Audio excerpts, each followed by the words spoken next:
Hare Krishna.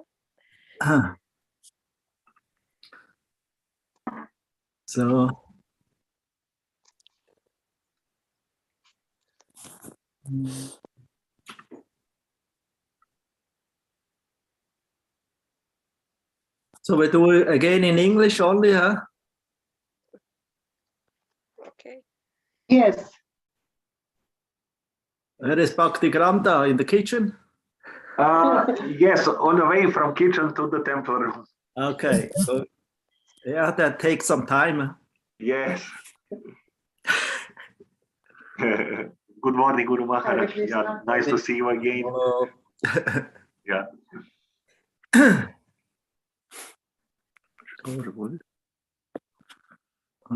Nayananda is also here. Haribolo. Yes, Guru Maharaj. Hare Krishna. Naitse. Gut. Und Vasilein, Mayapur. Haribol.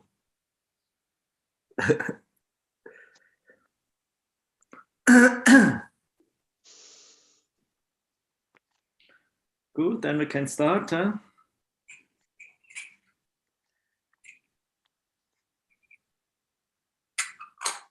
Today, Serbia, Croatia is first, before Russia.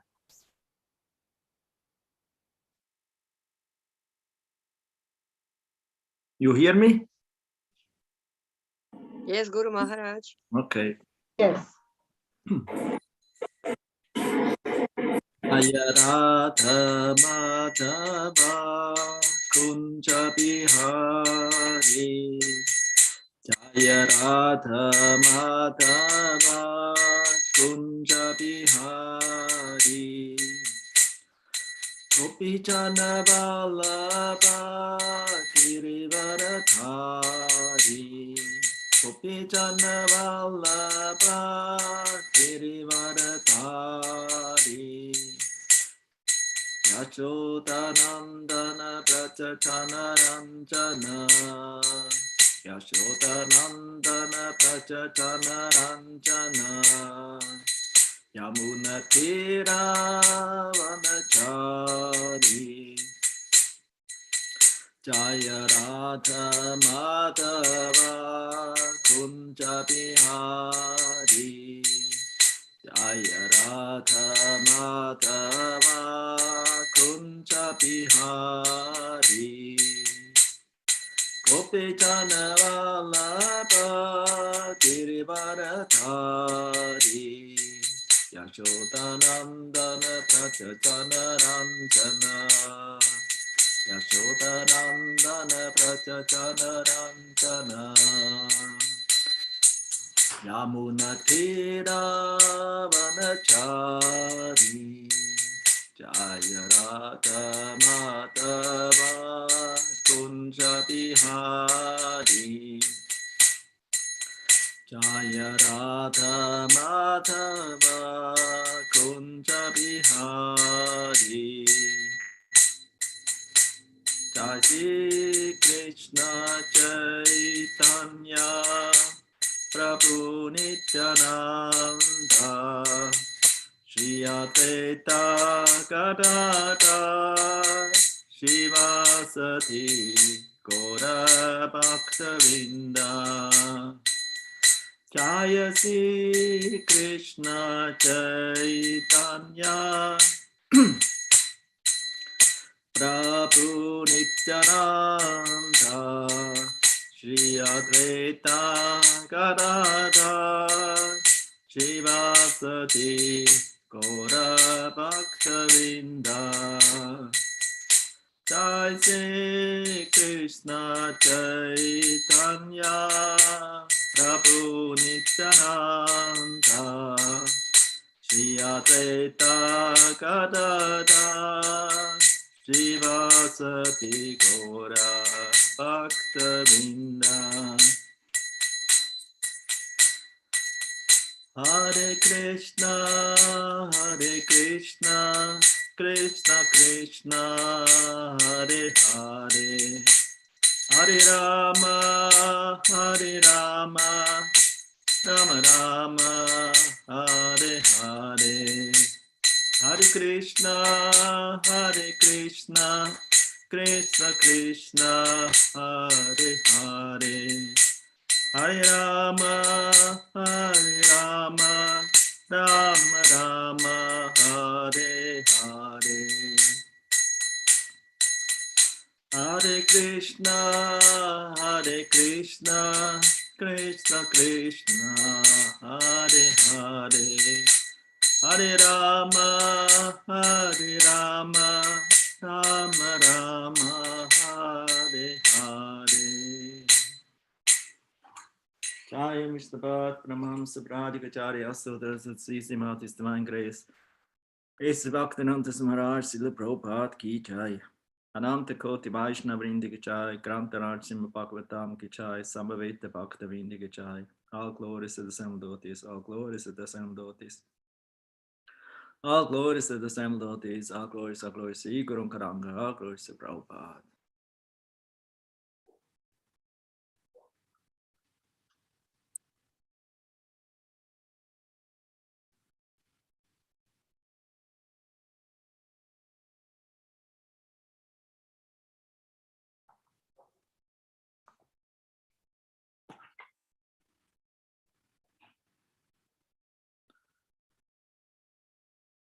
Om Namo Bhagavate Vasudevaya. Om Namo Bhagavate Vasudevaya. Om Namo Bhagavate Vasudevaya.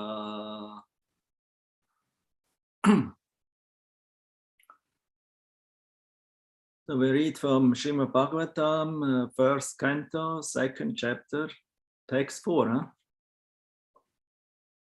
Huh? You all here?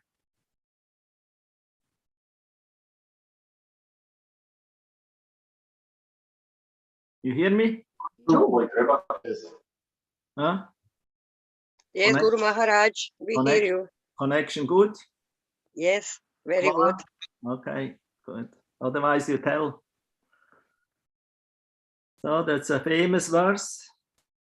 So you can all recite. Narayanam namaskritya. Narayanam namaskritya. Naram chaiva narottamam.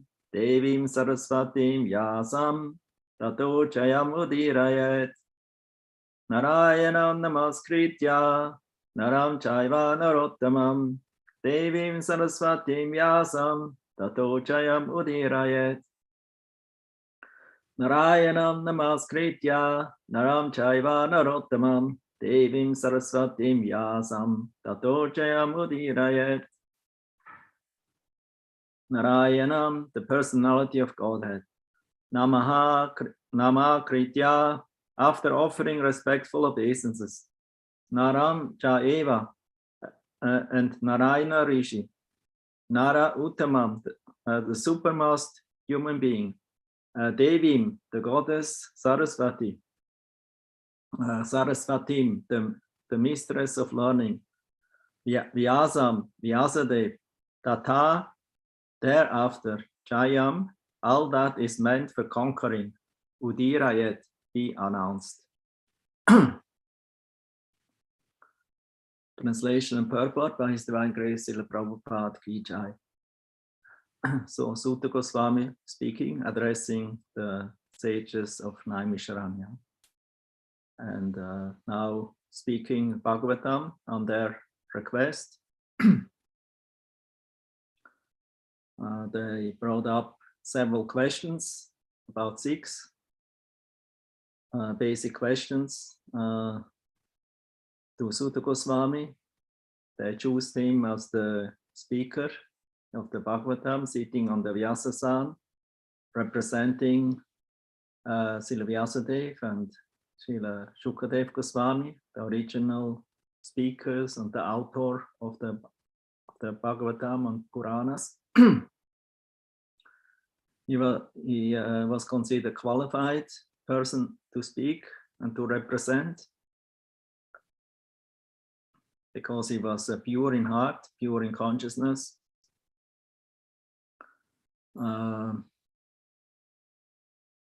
So then we heard last time when Sutta Goswami started to speak, so he offered his obeisances, means his Mangalacharan before speaking, offering Mangalacharana for blessings, because the speaker never considers himself the doer or the speaker. He considers himself very humble, very dependent, to be instrumental in the, according to the direction and the words given to him by the Supreme Lord and his representatives. So therefore he offered first the first two verses. He offered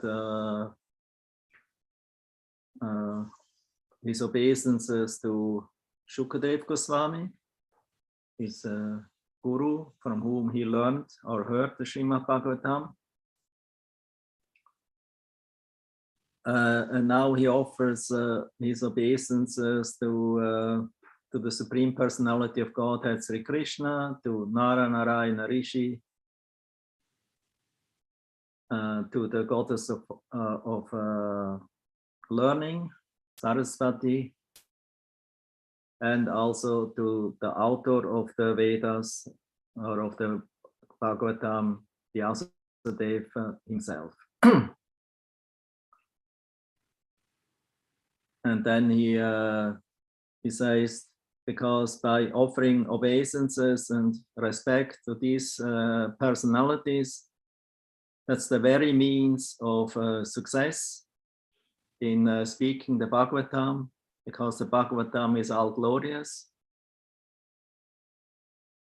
It is all victorious. But only if the Bhagavatam is spoken purely, according to the line of authorities, then it is victorious. Otherwise, it is only like ordinary learning.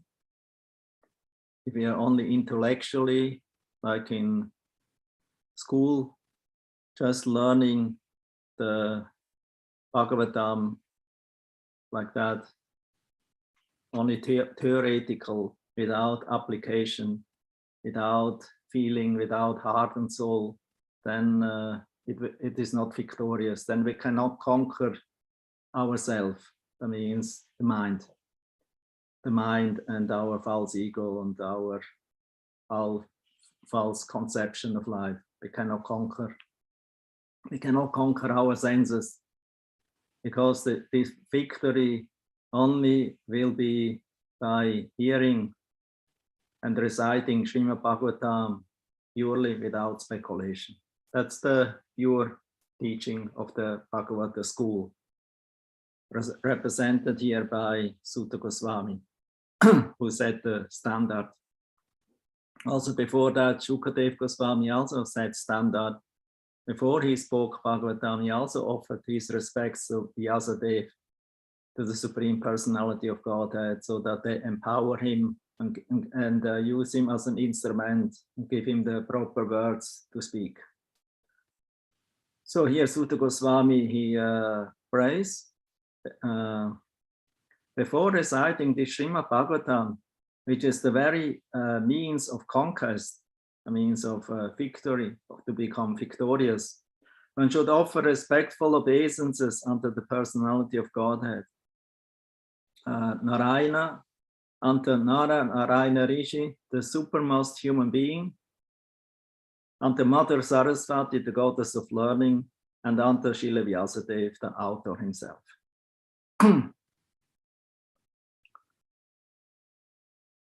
So then we go to the purport by His Divine Grace Srila Prabhupada Ki Jai. All the Vedic literatures and the Puranas are meant for conquering the darkest region of material existence. The living being is in the state of forgetfulness of his relation with God due to his being overly attracted to material sense gratification from time immemorial. His struggle for existence in the material world is perpetual. That means it is always going on. Yeah. and it is not possible for him to get out of it by making plans. If he at all wants to conquer this perpetual struggle for existence, he must re-establish his eternal relation with God. And one who wants to adopt such remedial measures must take shelter of literatures such as the Vedas and the Puranas. Foolish people say that the Puranas have no connection with the Vedas. However, the Puranas are supplementary explanations of the Vedas intended for different types of men. All men are not equal. There are men who are conducted by the mode of goodness, others who are under the mode of passion, and others who are under the mode of ignorance. The Puranas are so divided that any class of men can take advantage of them and gradually regain their lost position and get out of the hard struggle for existence. Srila Sutta Goswami shows the way of chanting the Puranas. This may be followed by persons who aspire to be preachers of the Vedic literatures and the Puranas. Srimad Bhagavatam is the spotless Purana, and it is especially meant for those who desire to get out of the material entanglement permanently.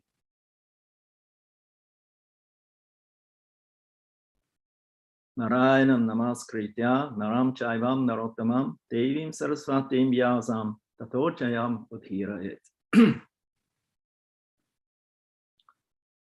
Before reciting the Srimad Bhagavatam, which is the very means of conquest, one should offer respectful obeisances unto the personality of Godhead Narayana, unto Nara Narayana Rishi, the supermost human being, unto Mother Saraswati, the goddess of learning, and unto Srila Vyasadeva, the author. Om Agyatim Ranyasya Kananchana Salakayam Chakshur Unmilitam Yena Tasma Shri Gurave Namaha. Sri Chaitanya Manobhistam Stapitam Yena Bhutale Svayam Rupa Kotamayam Dadati Stapadantikam Kankaroti Vachalam Pangumlangayate Girim Yat Kripatam Mahambande Shri Gurum Dinataranam Paramananda Madhavam Krishna Chaitanya Ishwaram Hare Krishna Krishna Krishna Hare Hare Hare Rama Rama Rama Hare Hare. Grantarar Srimad Bhagavatam Ki Jai. So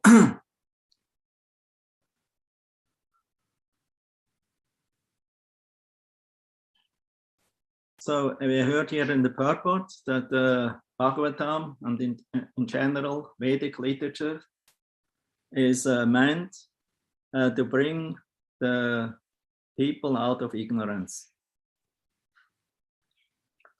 because it is ignorance that keeps us in this material world, in this conditioned stage.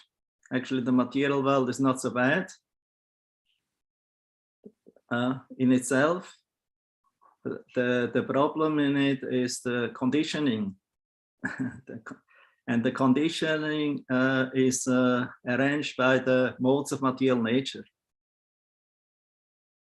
And as we all know, there are three modes who are always interchanging, like a play: Sattva Guna, Raja Guna, Tamaguna. And they're fighting actually together for superiority. Sometimes goodness is prominent, sometimes passion, sometimes ignorance, sometimes a mixture. So it is never completely always good. It's never completely always bad or negative. And it is not always very passionate that we can do whatever we like and busy and everything will be successful. Because that's not the plan of the material world. Because the plan of the material world is to bring the living entity, was actually not originally a product of this material nature, to bring it out. Bring it out from this from this material conditioning of the modes of material nature. Triguna Vishaya Veda, Nishtraguna Pavachana, Yadvando Atma Vavasto, Atma. Anyway, in that verse from Gita, Krishna speaking to Arjuna tells him, become transcendental to the Vedas, to the modes of material nature. Because certain parts of the Vedas, they're dealing for the people in the modes of nature, either in Sattva-guna, Tamaguna, or Rajaguna. Tamaguna actually means bodily concept. That's Tamaguna. Even if you're a doctor, even if you're an artist, even if you're a philosopher, or a musician, anyone who is absorbing his intelligence and his senses and mind in this bodily concept of material nature is in ignorance. So even if you are very learned, but if your learnedness is only based on material sciences, it's ignorance, it's not knowledge. So what the Vedas are teaching us here is real knowledge. It's a transcendental knowledge. It's also knowledge of the material nature to understand actually where we landed here, in what is actually our situation here. Nowadays, we always teach this one is enemy, that is enemy, these are your friends, or that one are your friends, and this is always changing.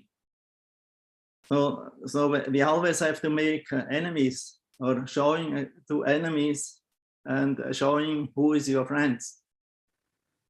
But this conception of enemy and friend in this material world is a mental concoction.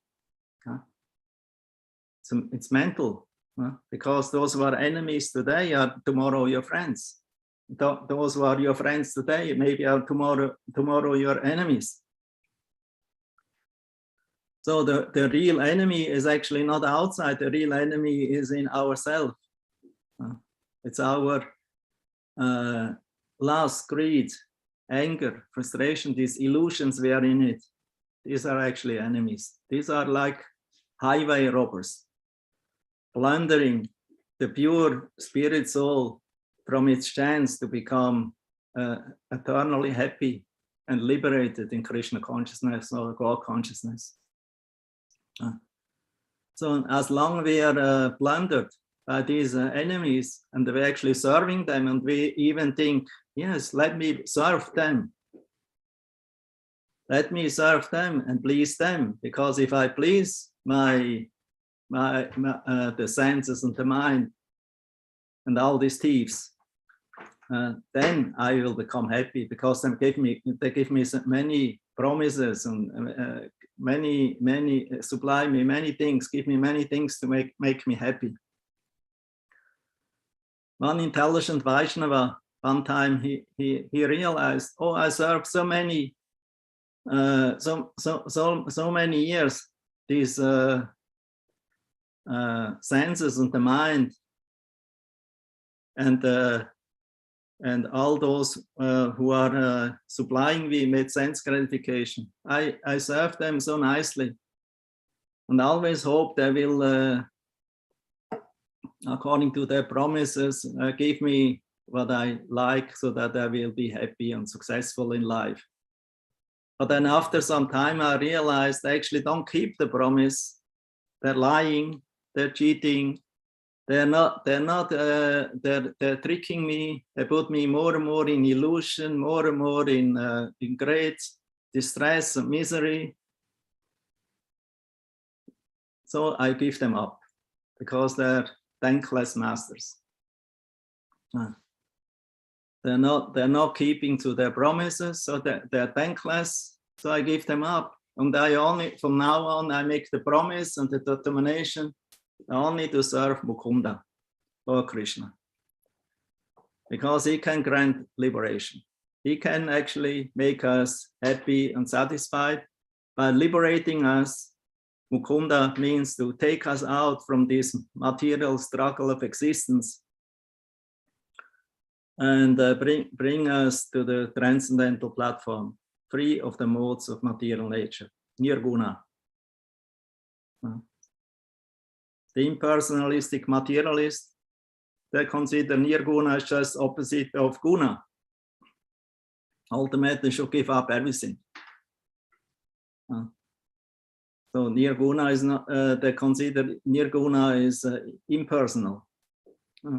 But nirguna actually means, no, there's no gunas, there's no material modes of material nature.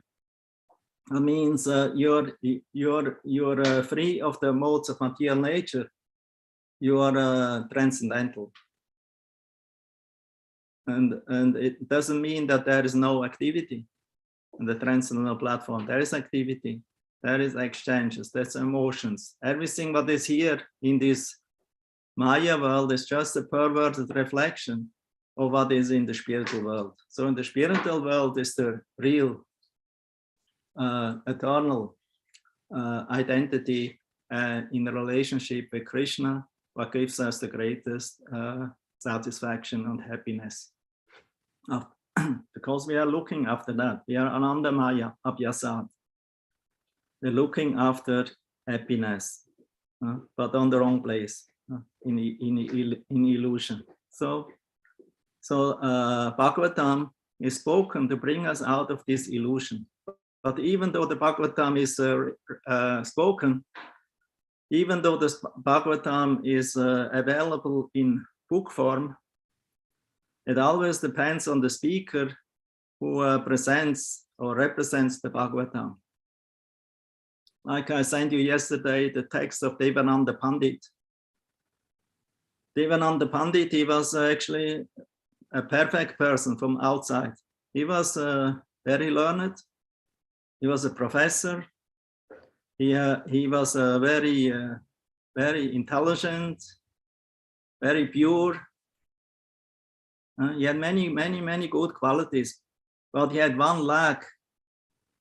He had no attachment to the Supreme Personality of Godhead, Krishna.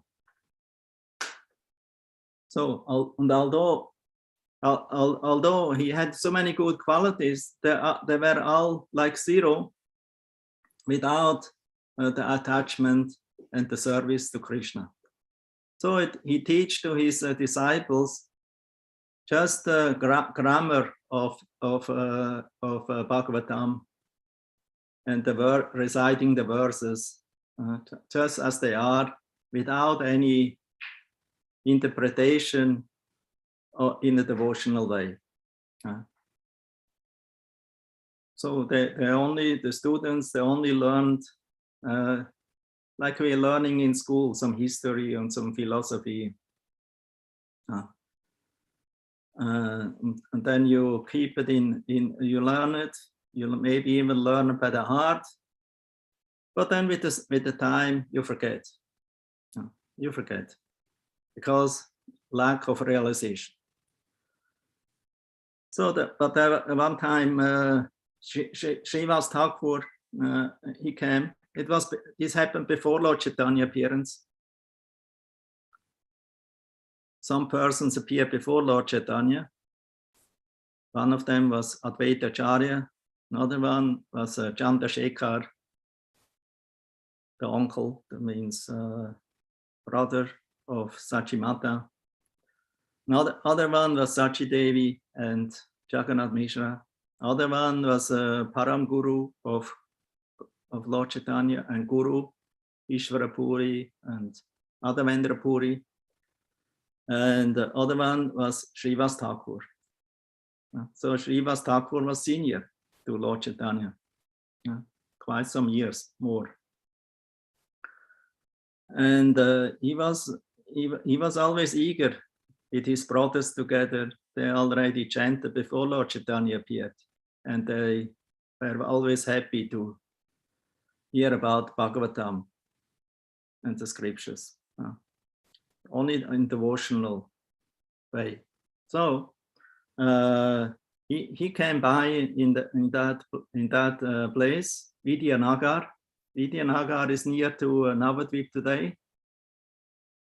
It's also Kulyagram, old name of Navadvip. It was not a city at that time.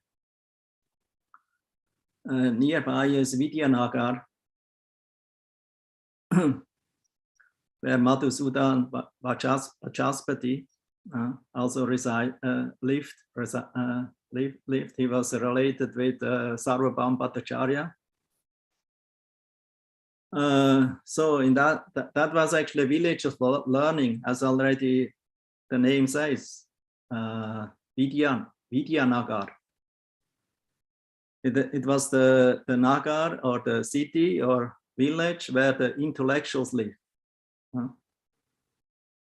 Like in Russia, I don't know in other places so much. In Russia, there's some parts of cities. There are only intellectuals and scientists live there. Not other people. So that is such a place. Such a place was there, Vidyanagar. So Srivas Thakur, he was there in that Vidyanagar, and then he came by there by chance, and then he heard Bhagavad Katha. There was Bhagavatam speaking. And then he became very attracted, so he was also sitting, because in olden times the katha was always outside, it was not in a room. Every house had a courtyard, and there's also a little temple there, mostly Durga, Mandap, or some other god what they worship. And there's a courtyard, there are some trees, and then sometimes they put a mandap. Mandap means like a pandal. And they decorate everything very nicely with flowers and flags, like that. And sprinkle water every morning. And how you say, create a pure spiritual atmosphere. So in that school, it was an open school, so it was everyone could hear who was the passers-by.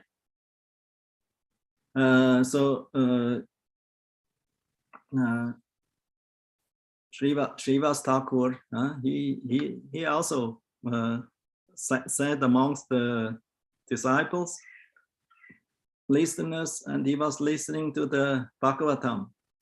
And because he was a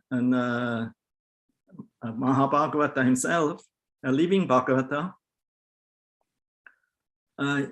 although it was spoken by not in a spiritual or in a devotional way to invoke or I would say inspire devotional service, bhakti in the heart. So he felt this bhakti flow. This bhakti flow he felt, you know. The others they didn't felt. They only felt the intellectual learning, you know, learning all this different information from Bhagavatam. There's so many information, so you can study and become crazy with it, and to try to analyze it and to and understand it. Without bhakti, Bhagavatam doesn't make a sense. So the only purpose of Bhagavatam is bhakti, to invoke bhakti in the listener. That's all. Later on, Lord Chaitanya, he met Devananda and he chastised him. So I will tell. So anyway, this Srivas Thakur, he felt ecstatic. So he started tears flowing down, shivering. Different Astasatvika bhavas appeared in his body of transcendental emotions of bhava and prema. And his disciples, you know, you can imagine you're in Bhagavatam and you're absorbing in, like to learn and hear what the Bhagavatam speaker says. and there's somebody next to you, who is shivering and crying and making sounds from him, and hair standing on and making different noises, so you feel disturbed. So they also felt disturbed, so they kicked him out. The disciples kicked him out, removed him. Oh, what is this fellow doing here? Put him out. So they put him out on the road. Go your way. This is for studying Bhagavatam. Not for I would say emotionalists or for sentimentalists. Go home. There you can do these things, but not in here in our rational school. So they were all rationalists, intellectualists, actually impersonalists. They were not interested in the personality of Godhead, in Bhava or Prema, and in loving devotional service. So Srivas Thakur was very sad, so he went home. But because he was Vaishnava, he's tolerant. He didn't revenge himself. I know better. What you are telling me here. So he didn't want to challenge. He didn't want to disturb the atmosphere. Because it was not the time. It was Lord Chaitanya who later on did the business, the job.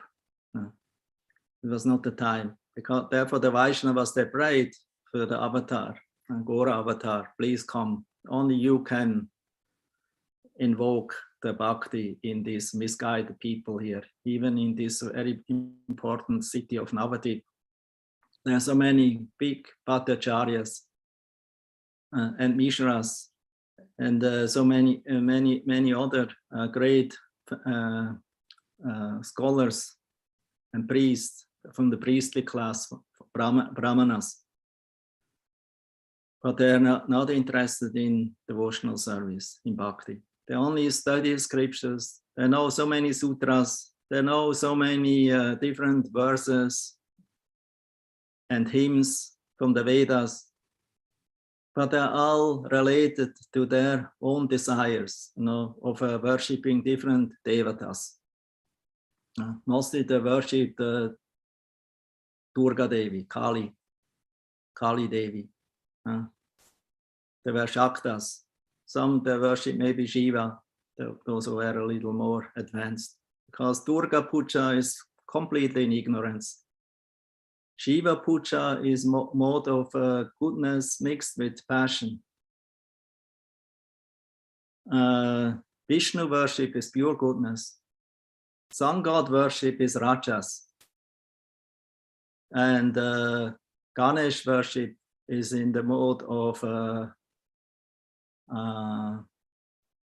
rajas, tamas. So in this way, these 5 devatas worshipped even today, but according to the modes of material nature, different people feel different attraction to one of these devas. And mostly they don't understand the supreme deva, and the goal is Vishnu Aradhanam, Param. Because Vishnu, the worship of Vishnu or Krishna is Param, it's the supreme. Aradhanam Sarvesham, Vishnu Aradhanam Param. So therefore, Shastra explain Vishnu is the supreme, but the others they think no, Durga is supreme. Others say Shiva is supreme. Others say others are supreme. Surya maybe, sun god. So, but because they study different kind of Puranas according to the mode of material nature, they're in it, and the Puranas, because there are 6 Puranas in Rajas, 6 Puranas in Tamas, 6 Puranas in Sattva. So therefore they attract different kinds of personality. Also Mahabharata is for personalities who are in ignorance and passion. Although devotees also read Bhagavatam, Puranas and Mahabharata like that. But they become attracted to the interrelationship of Krishna with his devotees. So bhakti is in the center, not the Varnashram Dharma, not the different rituals described in it, not the different social issues dealt in it, and different duties, dharmas of the people. So the devotees are not primarily attracted to this, because they are secondary.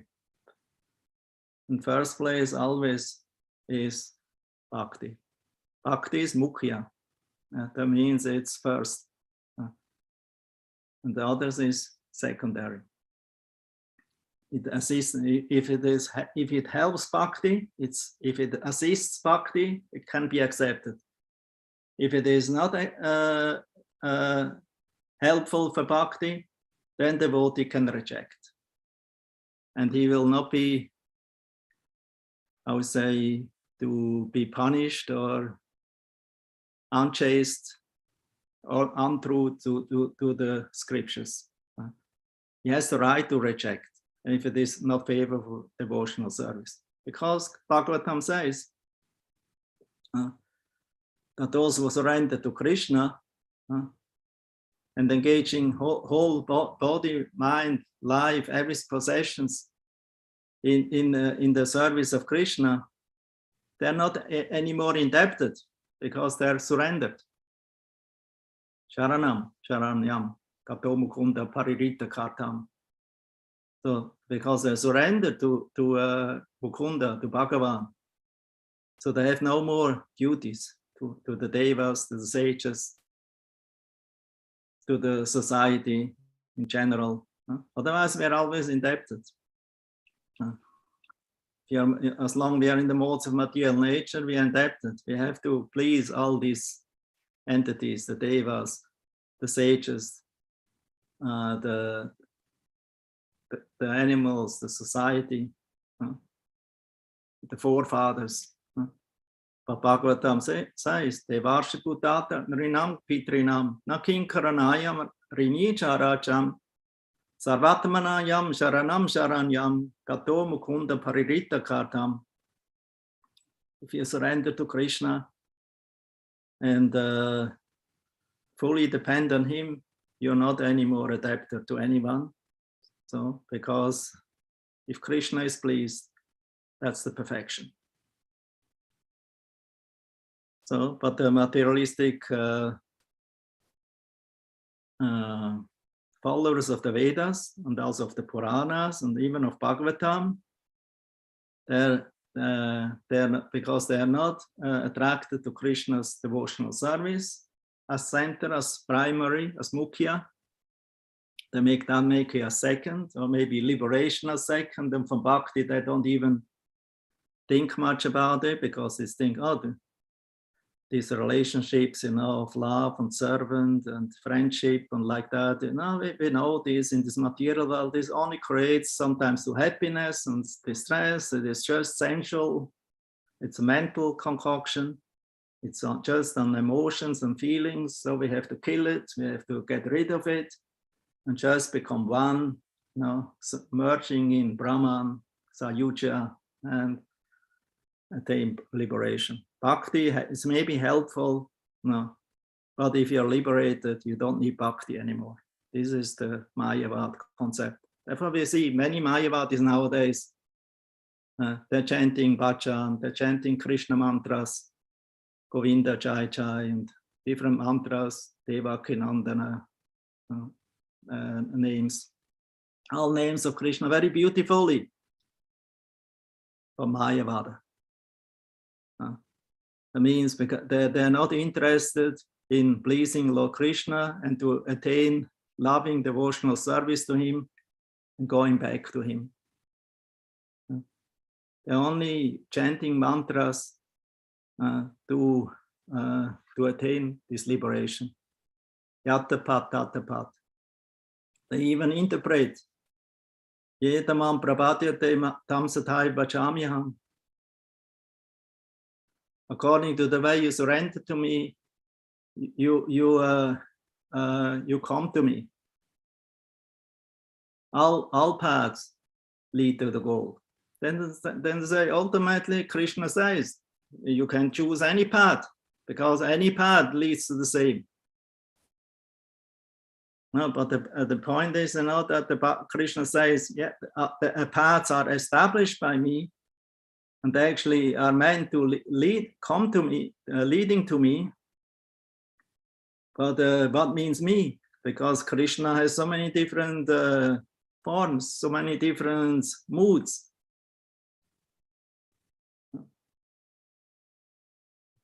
Brahman is also Krishna. Brahmati, Paramatmati, Bhagavamiti, Shabdati. Vaikuntha, so many Vishnu Murtis are there. Can also go there. Dwaraka is there. Jagannath Puri is there. And Krishna Goloka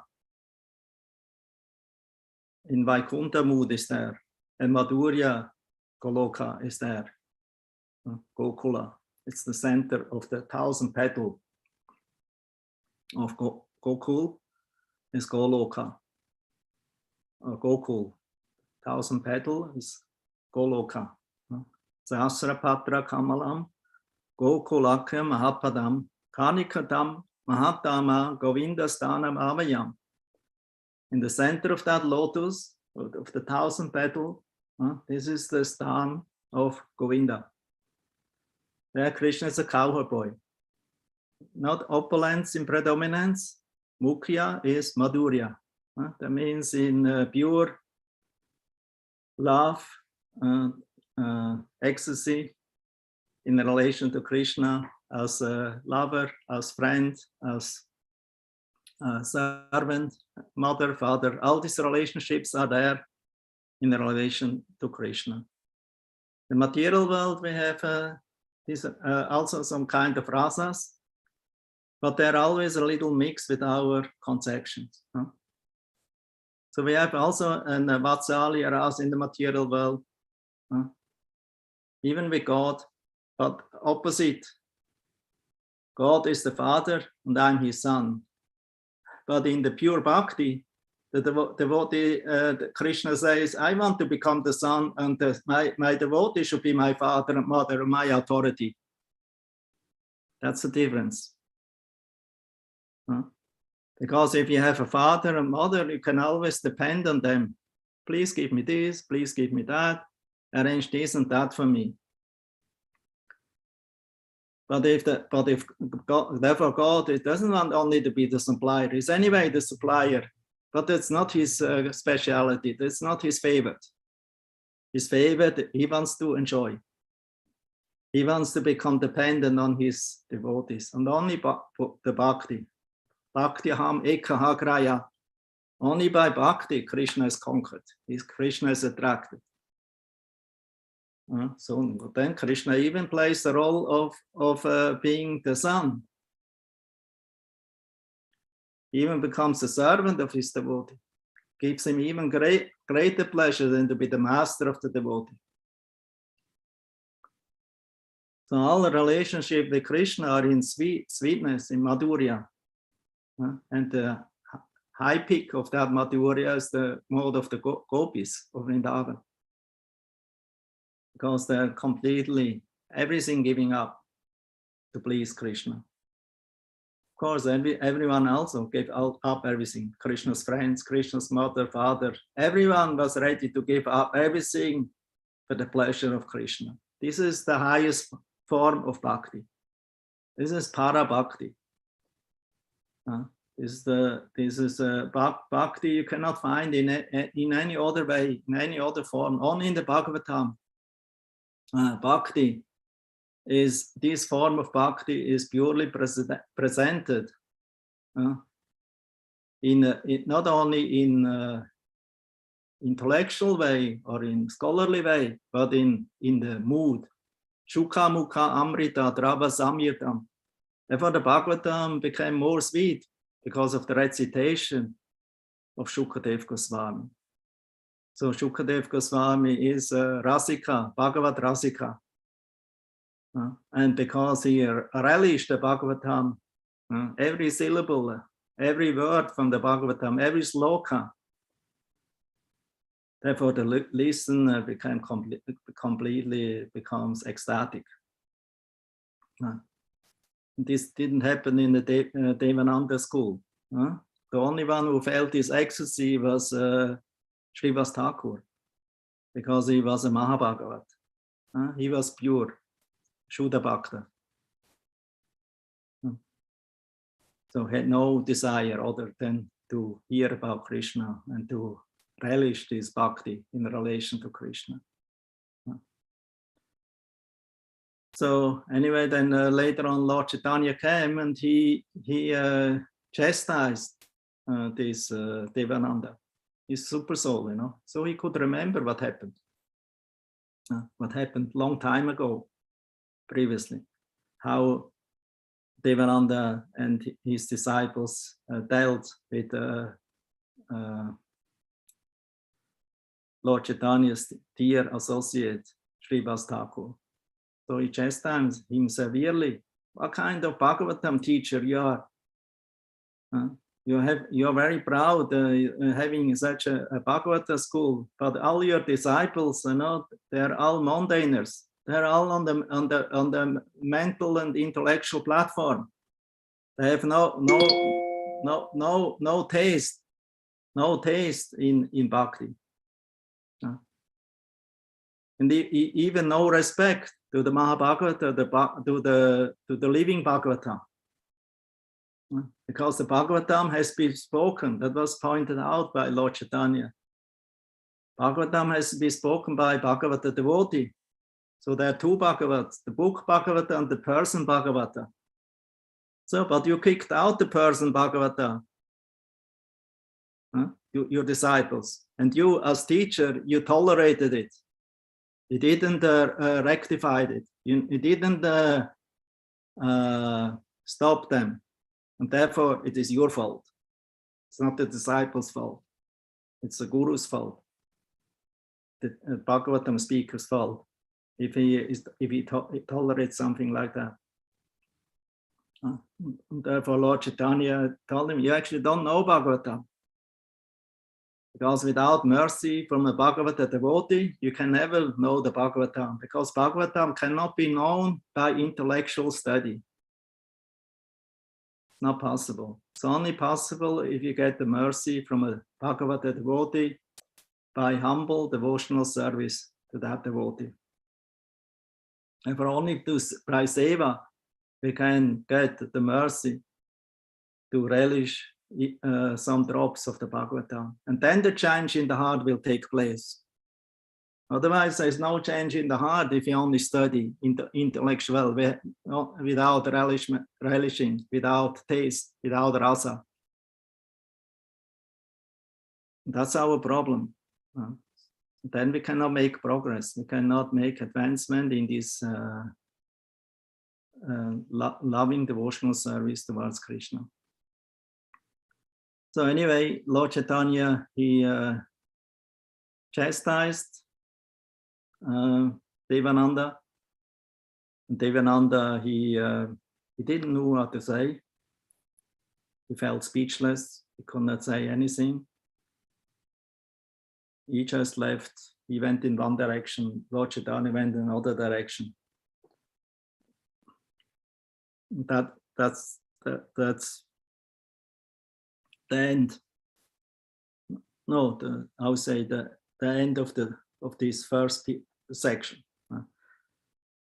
So the next thing is, then after Lord Chaitanya took sannyas, he accepted sannyas. Why he accepted sannyas? He accepted sannyas because many of the intellectual contemporaries in his town didn't appreciate him. They appreciated him before when he was a pandit and he was only speaking about grammar,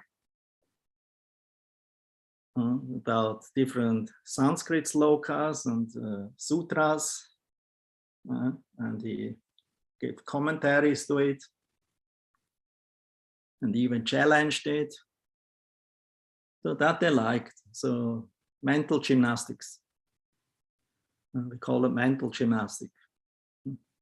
So, but then when Lord Chaitanya, after he accepted initiation from Sripad Ishwarapuri, his heart became completely changed. Suddenly he was not anymore the puffed up Nimai Pandit. So he could not teach his students anymore about grammar. He told them, you can go, you should take another teacher. I'm not capable anymore to teach you about grammar.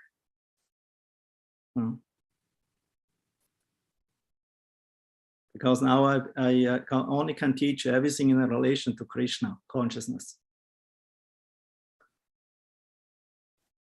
Then with the time, Lord Chaitanya's ecstasy in bhakti became more and more deep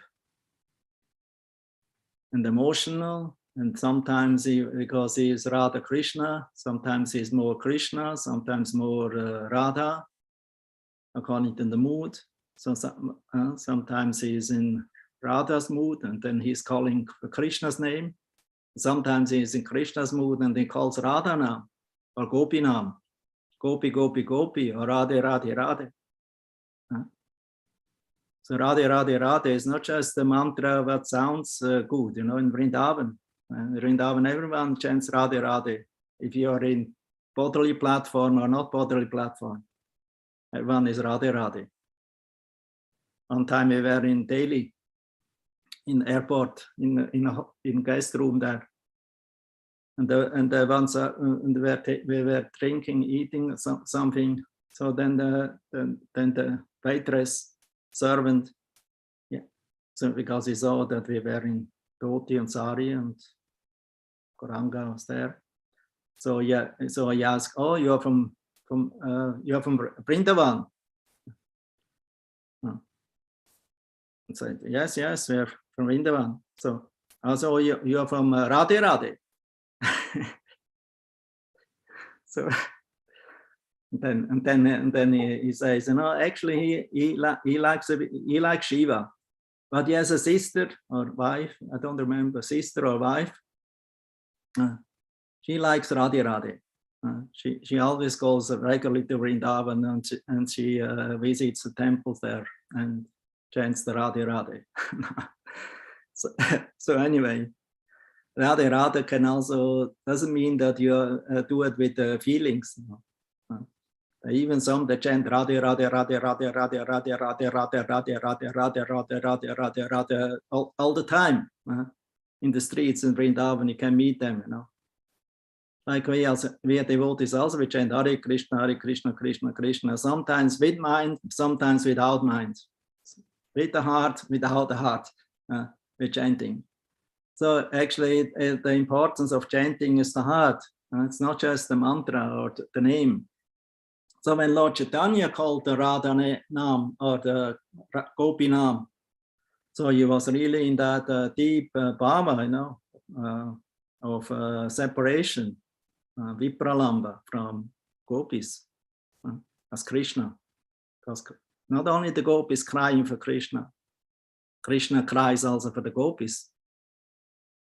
But that's the mondainers cannot understand how God can cry for his devotees. Yes, he can cry for his devotees because for him, his devotees are more dear than his own life because they give everything for him. So Lord Chaitanya called Gopinam, and but then many intellectual students they misunderstood him. And they told him, why you chanting Gopinam? Why you not chant Krishna Nam? This is not proper, you know. You cannot go to the teacher and who is your well-wisher, who teach you everything, and then you challenge him, you know, not in a humble attitude to actually learn why you're actually doing that, you know, in a, I would say, humble and respectful way. But they challenged him, why you're chanting Gopinam, not Krishna Nam. So Lord Chaitanya became disturbed in his path, and he started to chase them, took a stick and, and wanted to chastise them. So they had to run away, and then they made a kind of campaign against Nimai Pandit to beat him. And give him a good lesson. So this is the materialistic Shishyas, disciples, who don't have a devotional attitude. You have to understand, even if Guru is chastising you, if he is beating you, that's for your well-being. But don't be afraid, he's mostly not doing. He tries to give the flower, if possible. Sometimes thunderbolt, sometimes flower. Both is good. Like it is also said, it doesn't matter if Krishna kills a demon or he's dancing with the gopis. The result is more or less the same. They all attain liberation. They attain eternal association with Krishna. Of course, in different relationships. It's not that the demon who is killed by Krishna also becomes a gopi. No, it's not like that. Therefore, if you want to see Krishna's enemy and Krishna kills you, okay, Krishna is a perfect enemy for you, killing you, and he even grants you shelter in his abode in the spiritual world, but not as a gopi, because to be in gopi mood, you have to follow gopis. Dasa, dasa, anu, dasa. And give up all material conception and just follow the servants of the gopis. So that's the mood. Only in this way we can learn the mood, what is very pleasing to Krishna. Not just by becoming killed by Krishna, not just by attaining Gyan to attain liberation, not just by attaining Vaikuntha forearmed liberations even. Because this is not the aspiration of the bhaktas, of the Shuddha bhaktas, of Lord Chaitanya's followers. Therefore, when Lord Chaitanya was in South India, he met the Tattvavadis, followers of Madhvacharya, and they had similar philosophy, thesis, and how we say theology, like the Gaudiya Vaishnavas.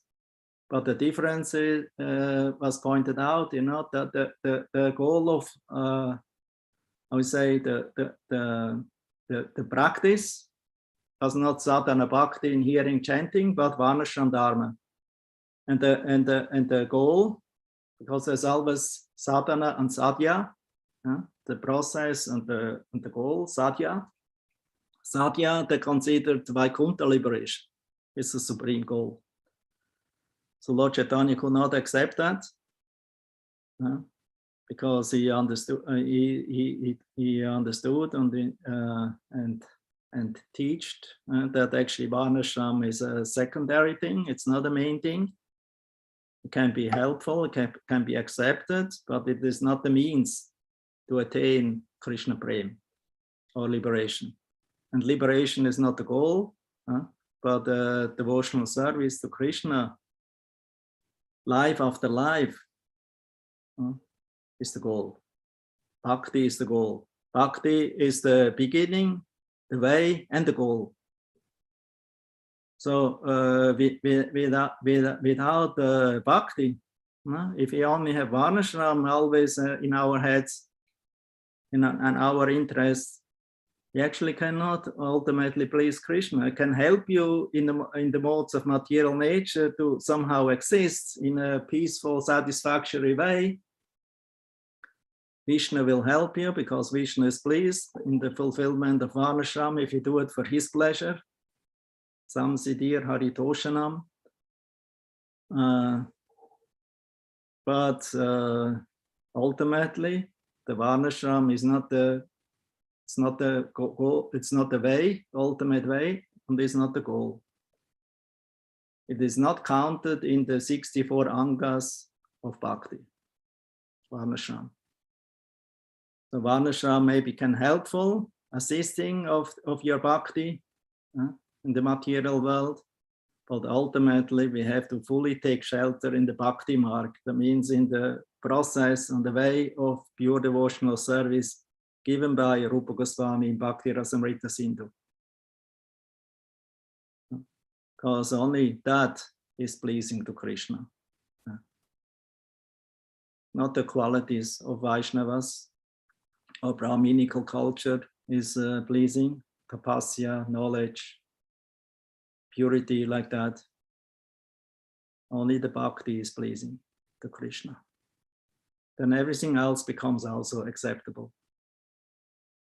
Like there was one brahmachari, he wanted to go to the nocturnal kirtan of Lord Chaitanya behind a locked room in Srivas Angam. And but it was locked, so he could not enter. So he knocked on the door. So Srivas Thakur, he was standing the guard because Lord Chaitanya didn't want to be disturbed in his ecstasy.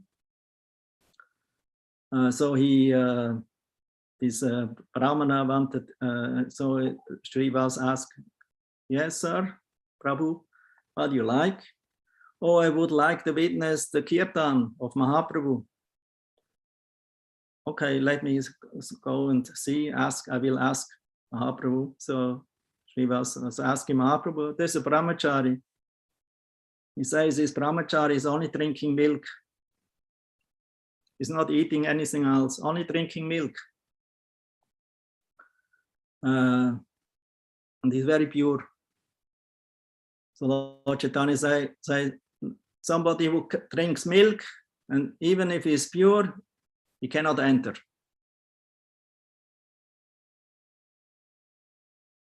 So Srivas Thakur, he went out, told him, Mahaprabhu told a brahmachari who only drinks milk cannot attain prema to Krishna.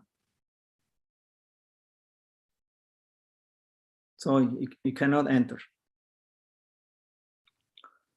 Oh, the brahmachari was very sad and he left. He was crying.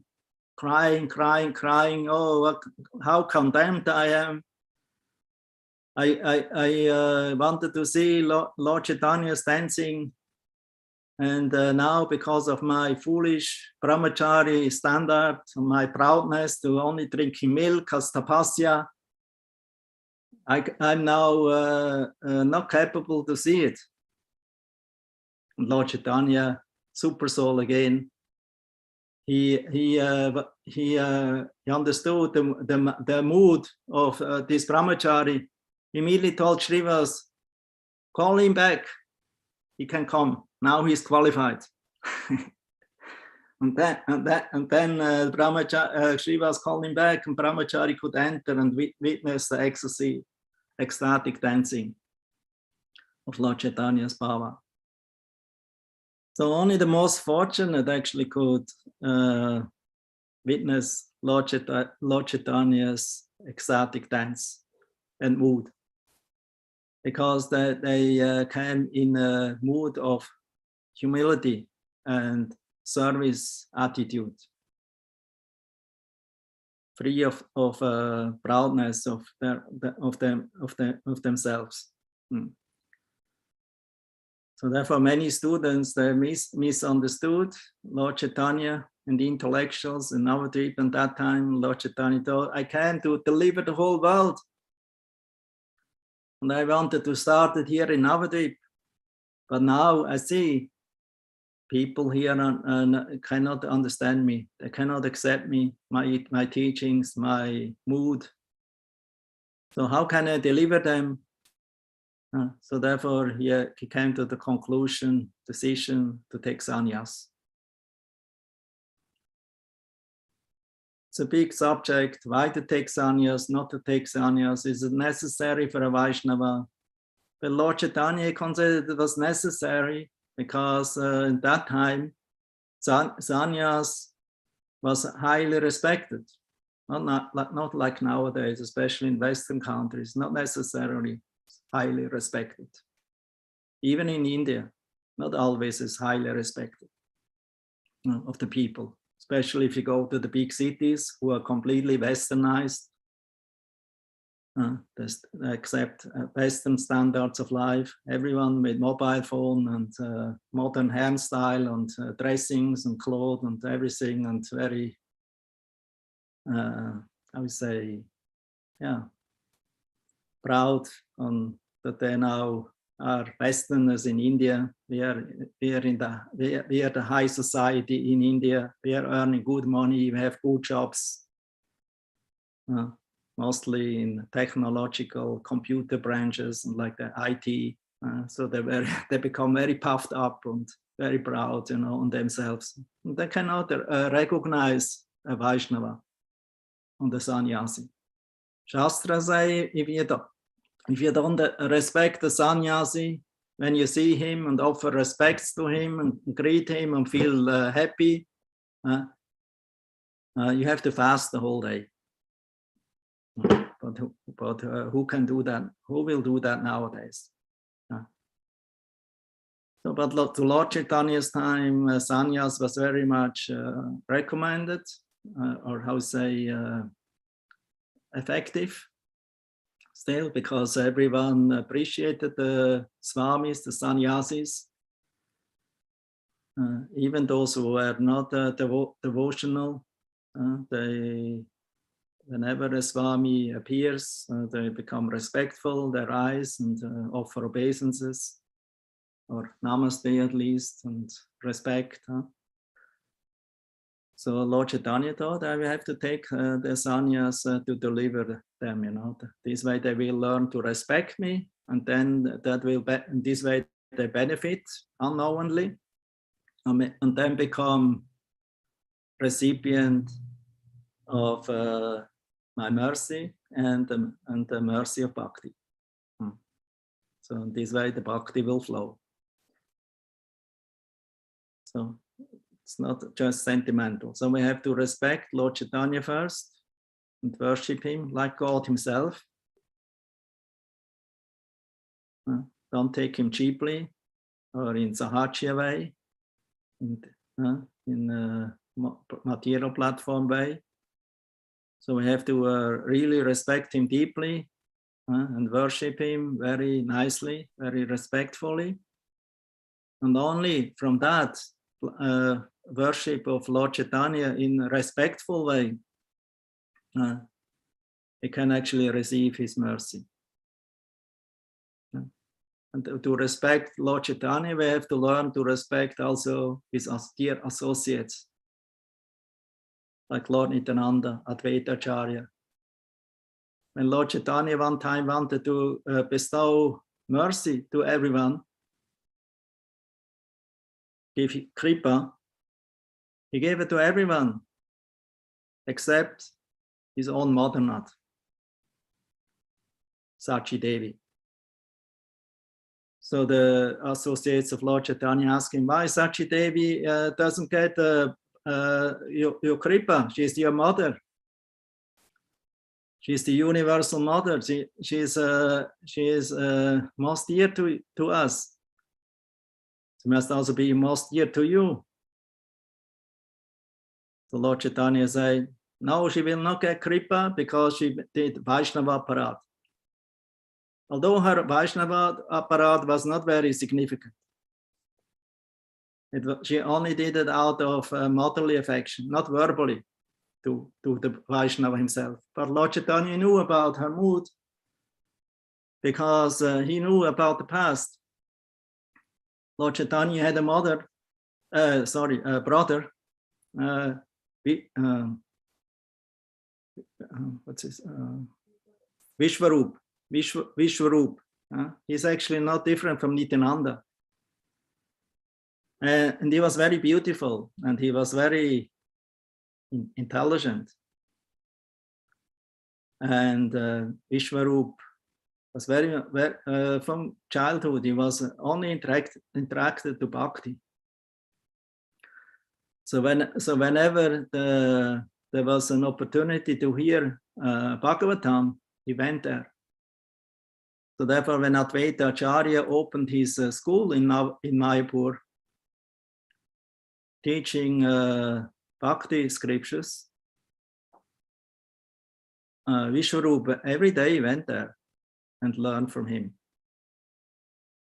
Very soon, he became completely detached. He showed completely detachment and symptoms of ecstatic love to Krishna. And he left the home. He became known as Shankararanya. So accepted sannyas.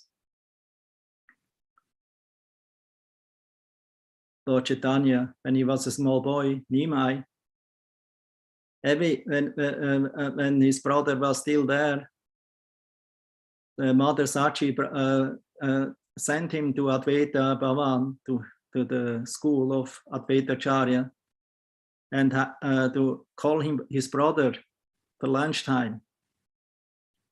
So when Advaita Acharya saw Nimai, Lord Chaitanya Gauranga, beautiful form, and he was completely enamored and very much impressed and felt so much attraction. Oh, what kind of wonderful boy!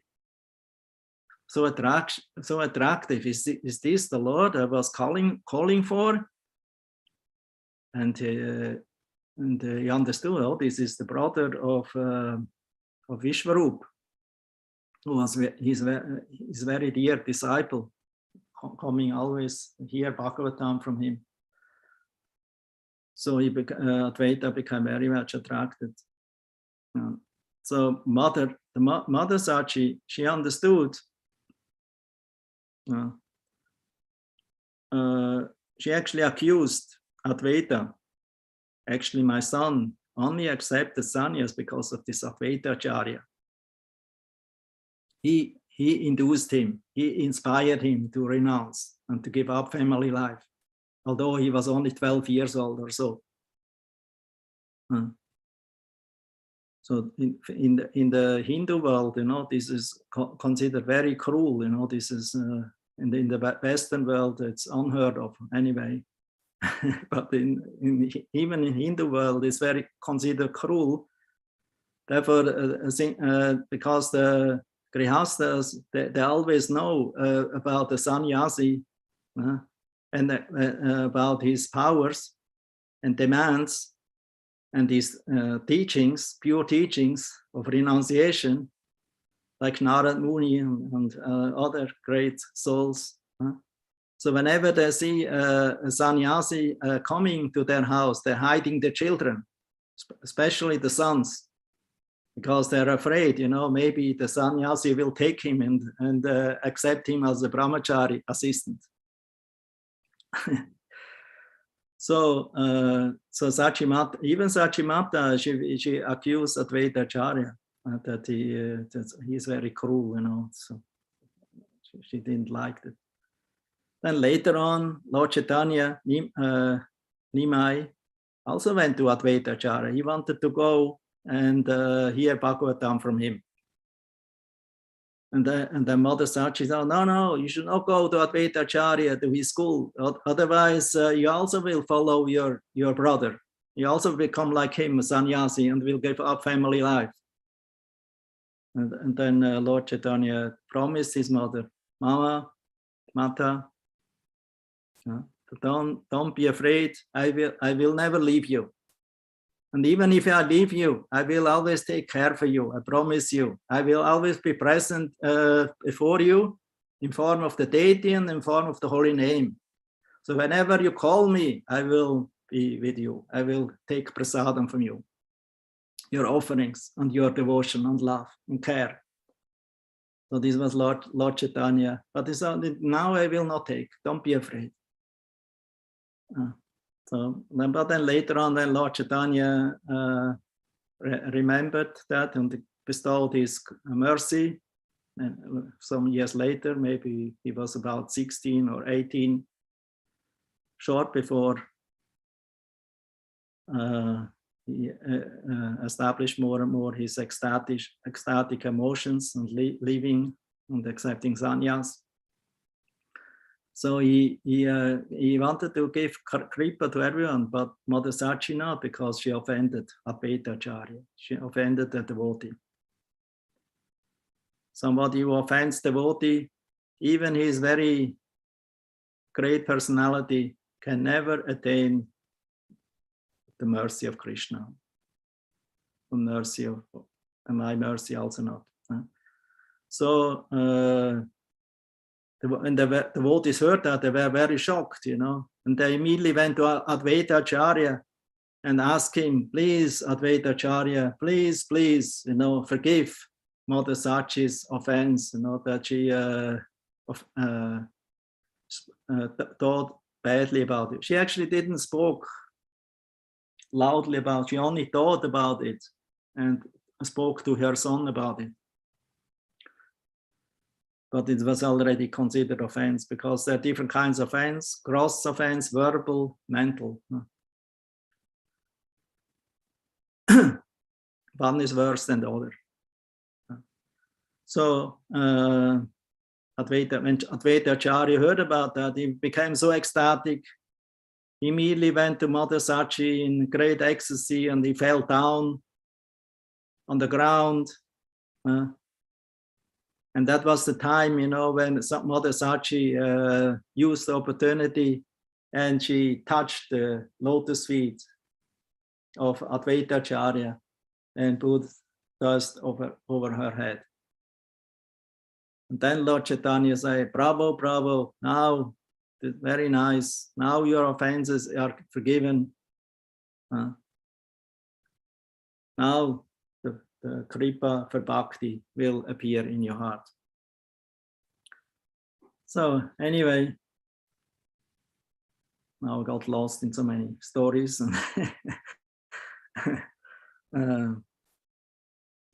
So anyway, Lord Chaitanya accepted sannyas, and he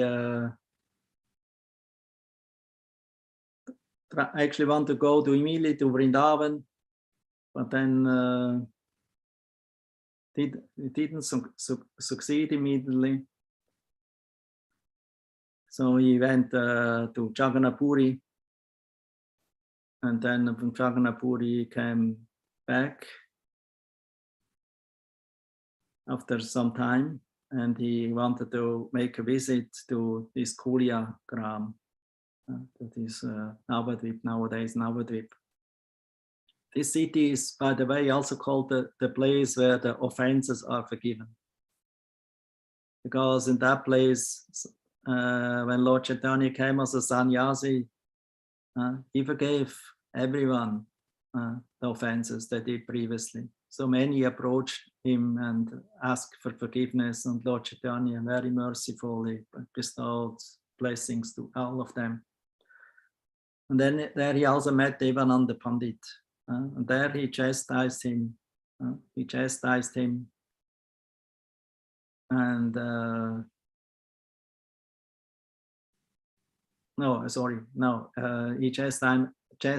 before, but then after he accepted sannyas, he met Devananda Pandit, and Devananda Pandit was changed in that time, because in the meantime he got the mercy of Lord Chaitanya's devotee, Prakashvar Pandit.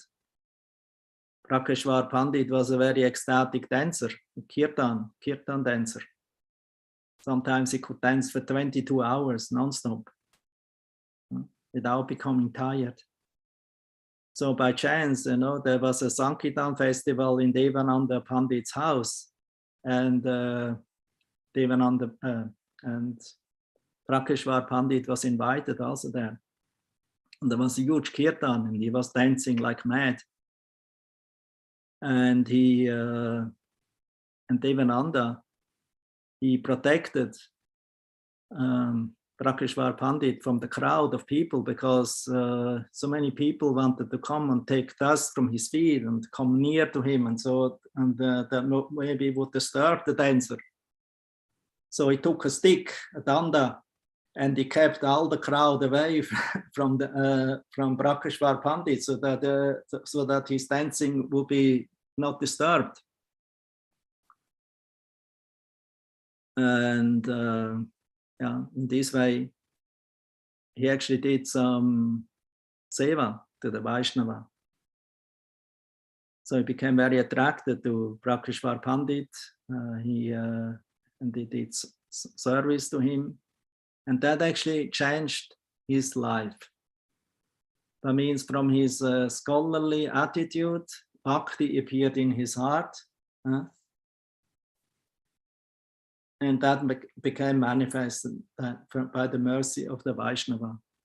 Bhagavata Paradiya Bhagavata Sthane. When the Bhagavad, you can learn and relish the Bhagavatam if you receive the mercy of the Bhagavata devotee.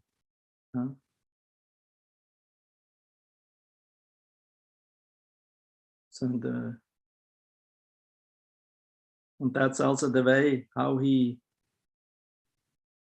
Lord Chaitanya then ultimately was very pleased and was very happy to see the attitude and the change in Devananda Pandit's behavior. So in the Adi Leela, first chapter, text 98, it is stated, because Lord Chaitanya and Nityananda, they appeared like sun and moon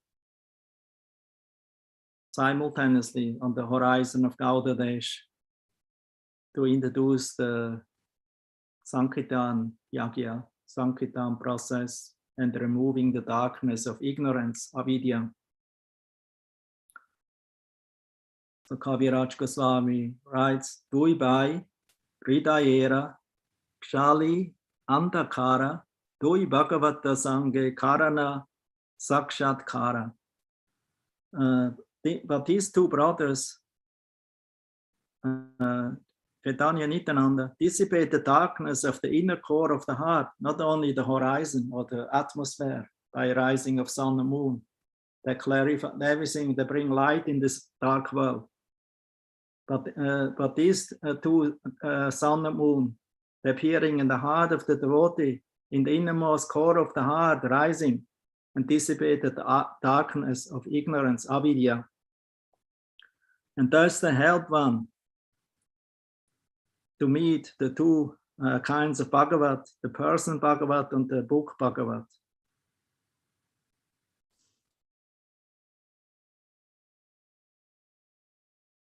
Because only Bhakti appears on the platform of Shuddha Sattva.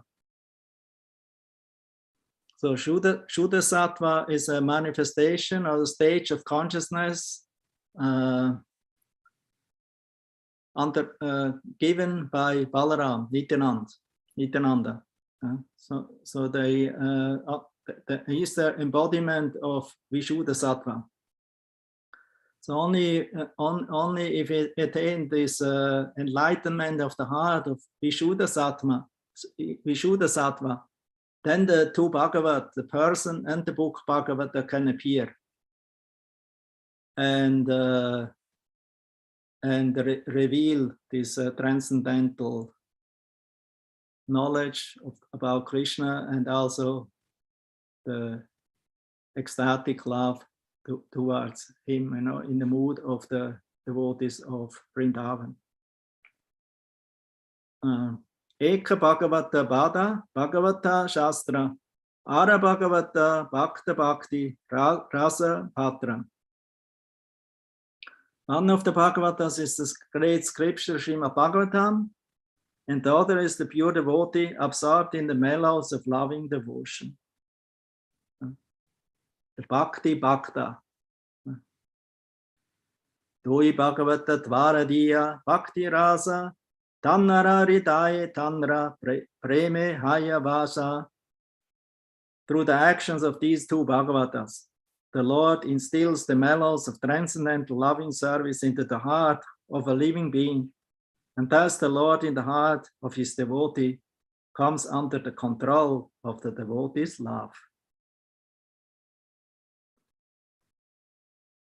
Eka Atbhuta Samakale Donhara Prakash Ara Atbhuta Chitta Guhara Tamakare Nash. The first wonder is that both brothers appear simultaneously. And the other is that they illuminate the innermost depths of the heart. E Chandra Surya Dui Paramasataya Jagatera Bhagya Gaude Karila Udaya. These two, the sun and moon, are very kind to the people of the world.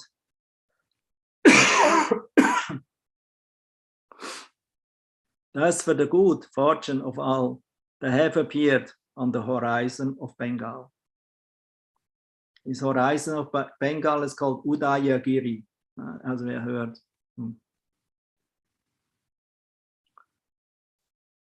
And in this way, they, like the sun and moon, if they rise in the horizon of our heart, consciousness, they dissipate the 5 kinds of ignorance, avidya. This is described in the Mahabharata Udyoga Parva. The first one is accepting the body to be the self. Second, making material sense gratification one standard of enjoyment. Third one of avidya is being anxious due to material identification. That means fears and anxieties. Fourth, lamentation. And 5, thinking that there is anything beyond the absolute truth. The teachings of Lord Chaitanya eradicate these 5 kinds of ignorance, avidya, based on the wrong conception that I am this body. Whatever one sees or otherwise experiences, one should know to be simply an exhibition of the Supreme Personality of Godhead's energy. Everything is a manifestation of Krishna. Sai dui Prabhura Kari Charana Vandana Chanha Aite Vigya Nash Abhishta Puran. Let us therefore worship the holy feet of these 2 lords. Thus one can be rid of all difficulties on the path of self-realization.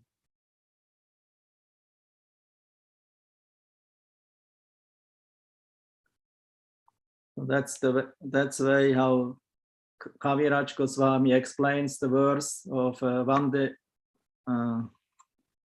Sri Krishna Chaitanya Nityananda Sahoditao Gaudadaya Pushpavanto Chitta Shando Tamohunadao.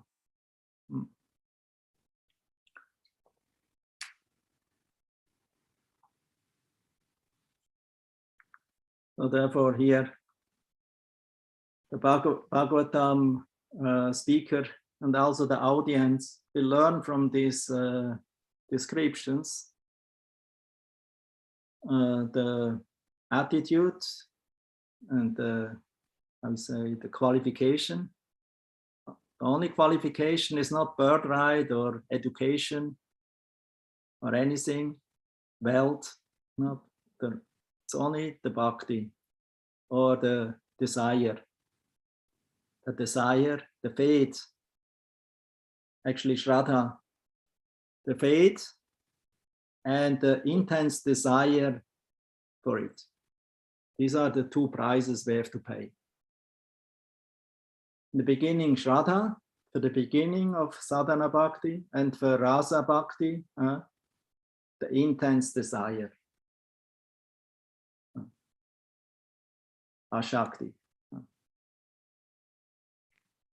Because this greed, laulyam, for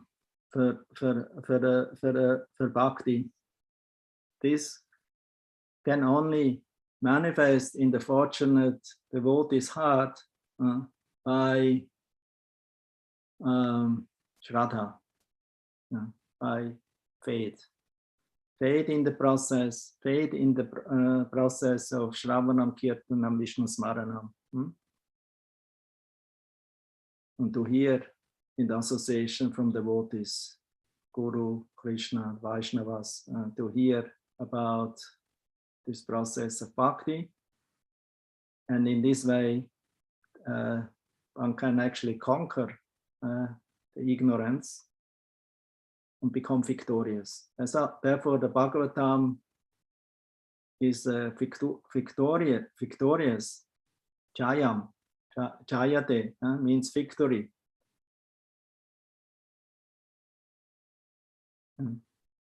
So, Jayati Janani Vasa Devaki Janmavado.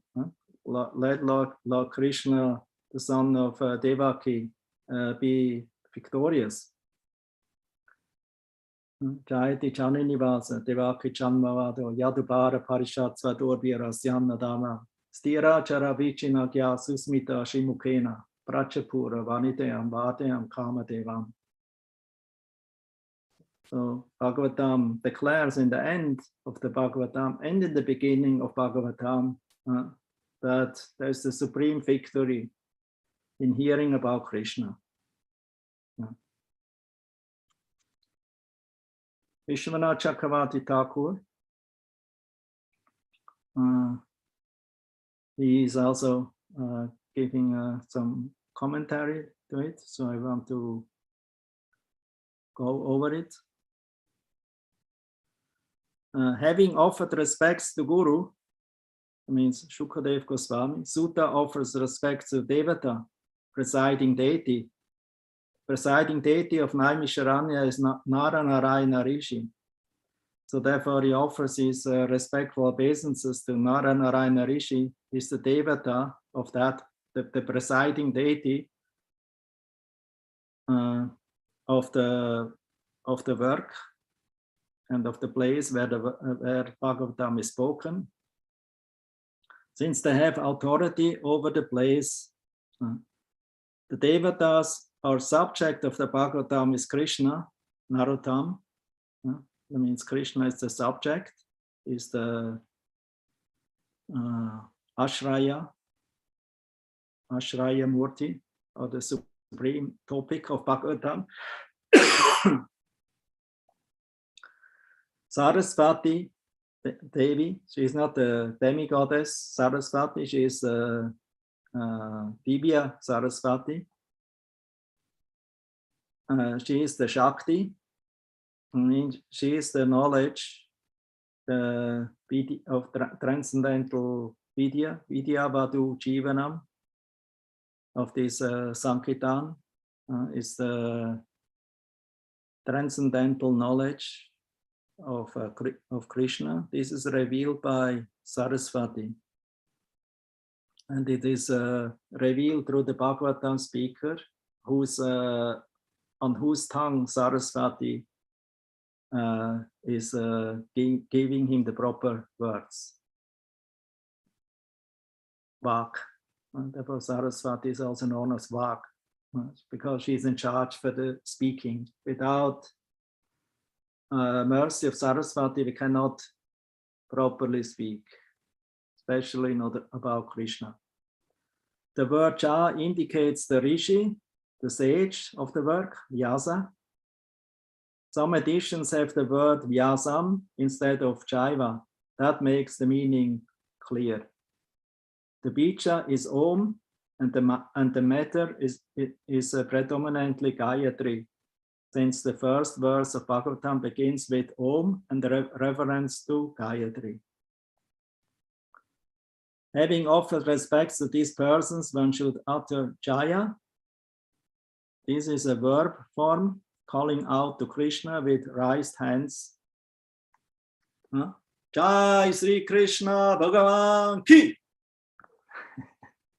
Jayo. Victory to Krishna. By using the potential case, Sutta teaches other sages of the Puranas to do the same. Jai also refers to this scripture, Bhagavatam, because one can conquer samsara by studying it and by absorbing in it. So the meaning would be, one should then speak the Bhagavatam Jayam. It's Grantaraj, it's Bhagavad Purana, it's the Amala Purana, Vaishnavam Priyam. It's very dear to the Vaishnava. Grantaraj Bhagavatam Ki Jai. And in this verse, since the verb from Namaskritya indicates that another action immediately follows, the word Tata with the meaning of next, then would be superfluous. Therefore, tata describes the subject of the sentence. Tata is a past participle of tam, to spread words, to speak. Thus, tato chayam udirayet means the speaker should utter or speak out chaya. This is the opinion of some of the authorities of Bhagavatam. So, Grantarachim Bhagavatam ki jai. His Divine Grace, Srila Prabhupada ki jai. So I stop here. Maybe some questions, comments?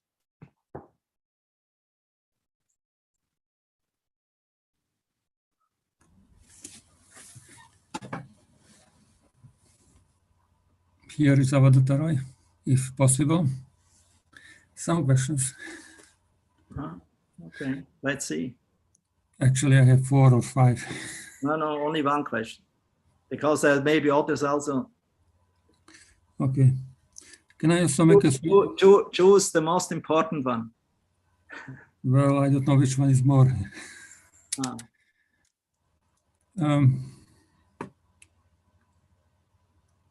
Can I also make a short comment? I just read about offense of... Ask the question. Okay. Well, one question is about Saraswati. She's a demigoddess, and still we offer her respect in the beginning of the recitation of Bhagavatam. So I was wondering if there is a higher authority. It's already answered. You know, it's Daivi Saraswati. From the spiritual world.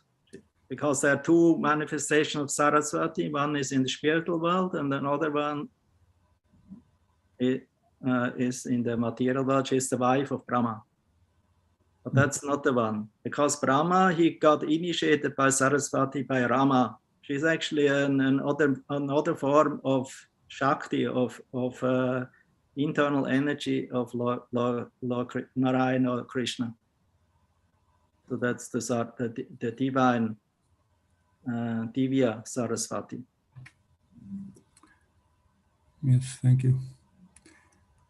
And the other one is... It's also, as pointed out in Leela to Lord Chaitanya. So it was actually the Daivi Saraswati, Divya Saraswati, who bewildered Keshava Kashmiri, like that.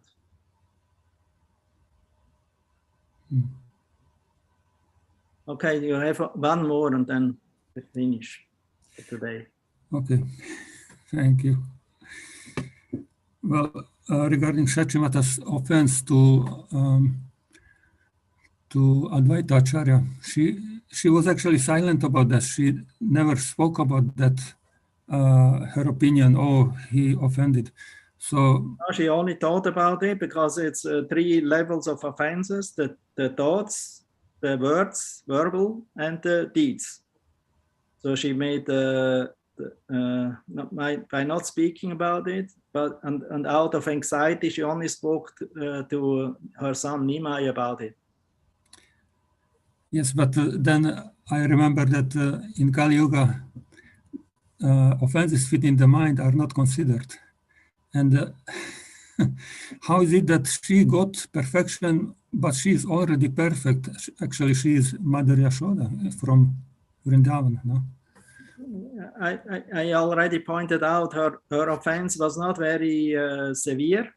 It is mentioned in the Chaitanya Bhagavat. It was not severe, but still, Lord Chaitanya because he's Jagaguru, he wanted to set the standard, you know, of behavior, especially from his, I would say, most near and dear personalities. Others, he is not so much concerned, but he is concerned about his most close eternal associates, and he teaches the world through them. So therefore he made this kind of lesson to be careful with about Vaishnava Parat. Although in the case of Sachimata, it was insignificant, but still Lord Chaitanya wanted to make a point. Like we can also say, what was actually the big deviation from Jota Haridas?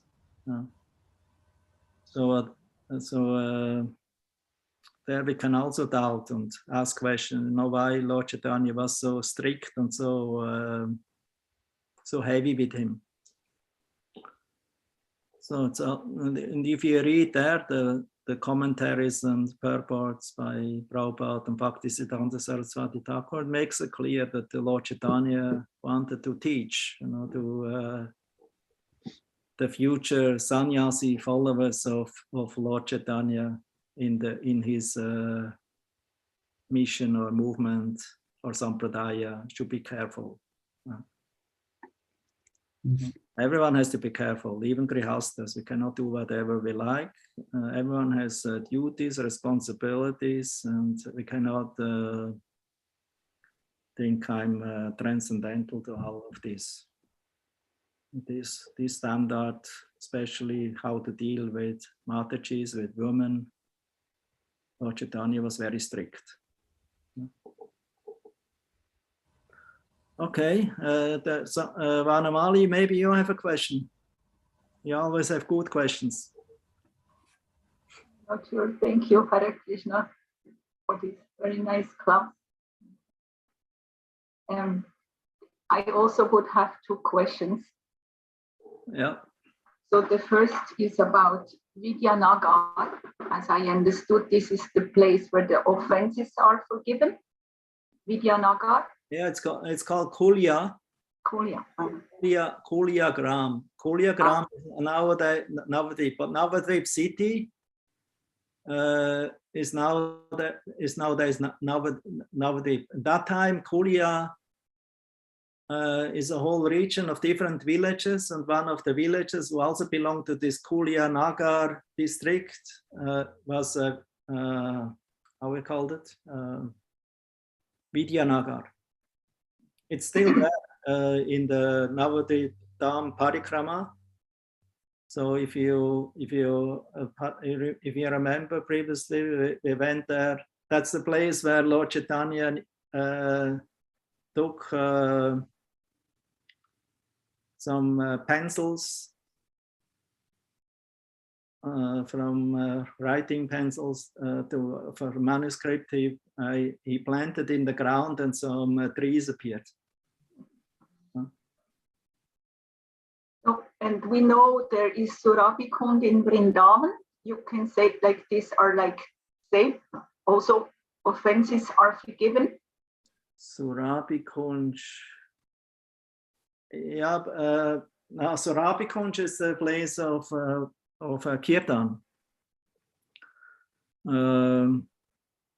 Kulya is actually a relation with Kola nowadays. And because Navadvip, that island is called Kola Dvip. There's Antardvip is the center, it's the heart of the lotus of 8 petals of Navadvip. 9 petals in total. The center petal is the Antar, the heart. That's where the Yoga Pit is situated, Lord Chaitanya's appearance place, a meeting place, Srivas Angam, Advaita Bhavan, Gadadhar house, Murari Gupta's house. This is all Antardvip. Then the next island is Simantadvip. That's where Jagannath Mandir is. Simanta Devi, Gauranga, nowadays became manifested and worshipped there nearby underneath the banyan tree. There's also Kolavecha Sridhar. He has his place there. This is Simantadvip. This is Shravanam, hearing. Then the second island is Godrumadvip. So Surabikund belongs to Godrumadvip, Kirtanam. That's the place where also Srila Bhaktivinoda Thakur established his central, how to say, the base of Namahatha. He established over 500 Namahatha places in Bengal. 500 nowadays, I think much more. Must be in Bengal and in Bangladesh, and must be much more than 500. But at this time, because it was a pioneer time, people were not so much interested in Bhakti and Sankirtan, where Durga worship was mostly, Kali, Durga.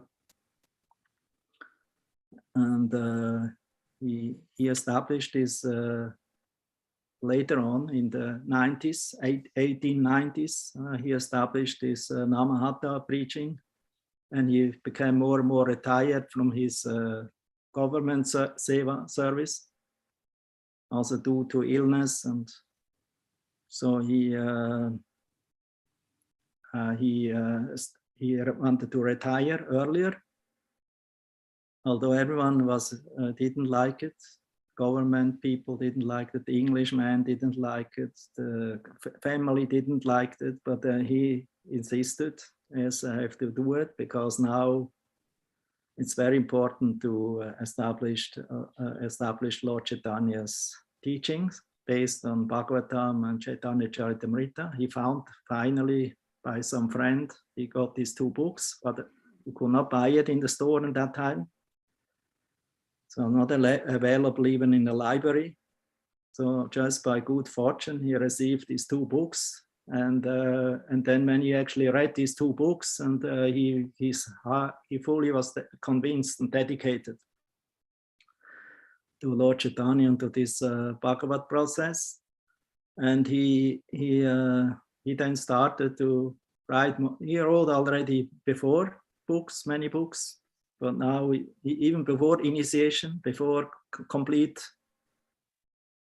surrender to Lord Chaitanya Sankirtan, he already wrote some books like Krishna Samhita and other books like that. But then later on, these real famous songs, like Sharanagati and these other ones.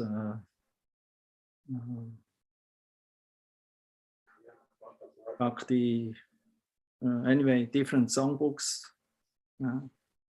and also Jaiva Dharma and other Bhakti scriptures, and bigger ones and smaller ones. And he wrote so many essays, was also released in newspapers, and because he was very, very much connected with all the intellectuals of Bengal, where whole Bengal was mostly intellectual inclined in the high society, but mostly Western directed.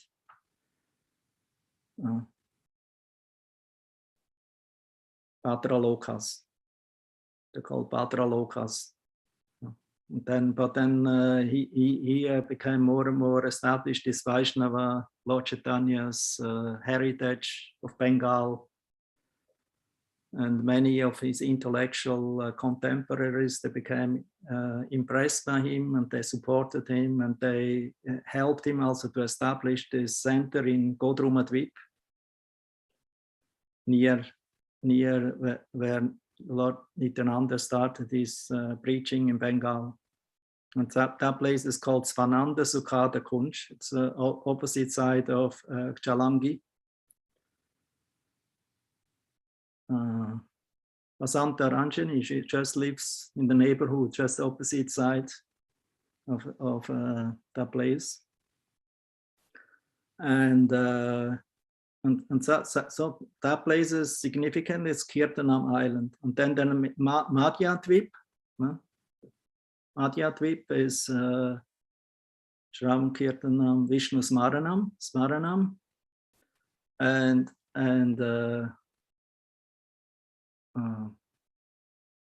Navadvip, Kola.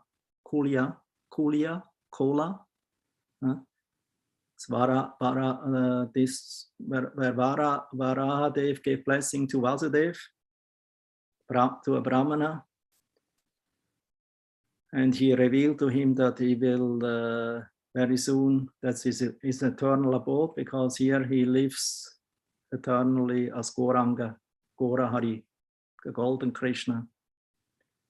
So that island is Padasevanam. Means taking shelter at Lord Krishna's lotus feet and Lord Gauranga's lotus feet. There is also this Gauranga deity there. How's it called? Navadvip Gauranga. Dameshwar. Dameshwara. And his lotus shoes are there. Worshipped by Srimati Vishnu Priya, so it's Padasevanam. So it's a place where Lord Chaitanya's lotus feet are worshipped. So everyone who took shelter in Lord Chaitanya's lotus feet, and that time and also today, they become free of all offenses, apparatus, smaller ones, medium ones, or bigger ones, or very big ones.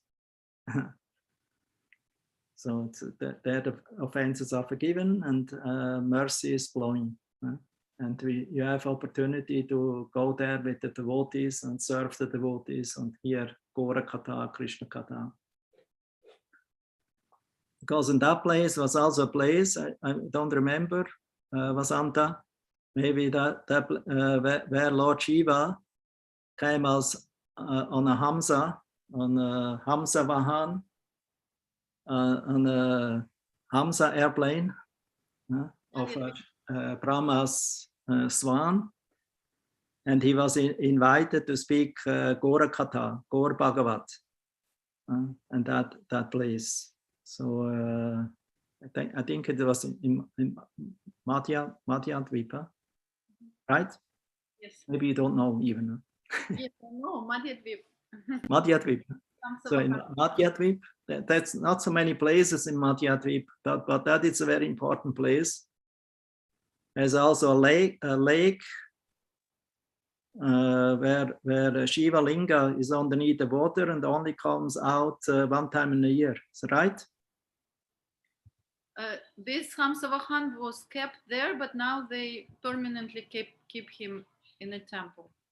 They take, but previously it was in the water, huh? Yes. Yeah. To cool him, and then now they took him out, and now they worship him in the deity form. Shiva Linga. Okay. Yeah, and then the next island is next to it is after. Kuladvip, Ritudvip, It's Ritudvip, then Chanudvip, Modadrumadvip. Modadrumadvip, Rudradvip. Actually, Mayapur is Rudradvip, right? Half. Half. The temple is on which part? I guess Rudradvip. Yeah, I know. Prabhupada was on the balcony. He said this from Lotus building, one part Antardvip and one part Rudradvip. It's Rudradvip. And then nearby is Ishadan. Ishadan is there where the Grihastas have their original buildings behind the Samadhi. That's Ishadan. That's the meeting place where Lord Chaitanya Nityananda met in Nandanacharya's house. Anyway, these 9 islands are like 9 petals, and everyone represents one of the 9 processes of devotional service. Okay, Vanamali. Second question.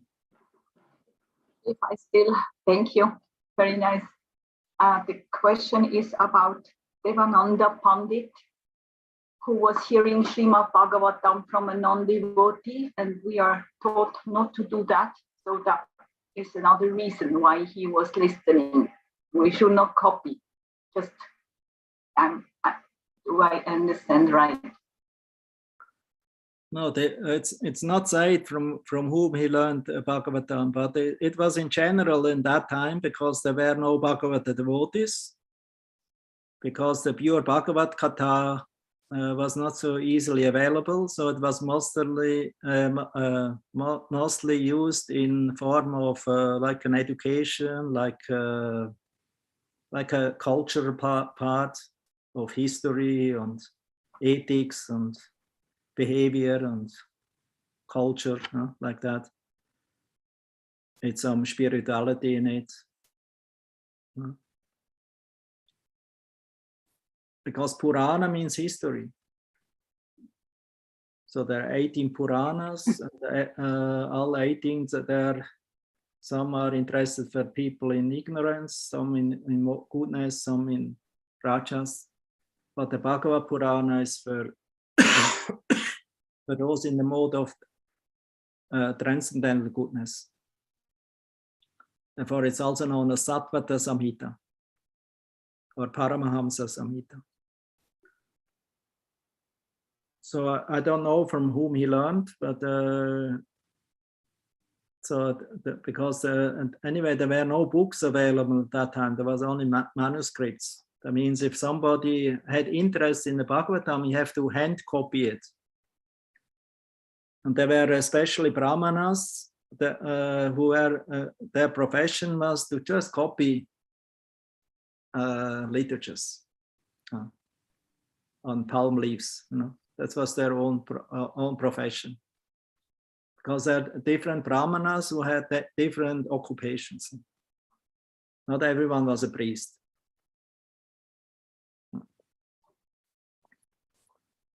So that means he got such a manuscript maybe, and he heard Bhagavatam also from others who were in a scholarly way at these courses of Bhagavatam, but without the bhakti. Because the bhakti flow, that this freely was available and spread and revealed, it was not common at that time, before Lord Chaitanya's appearance.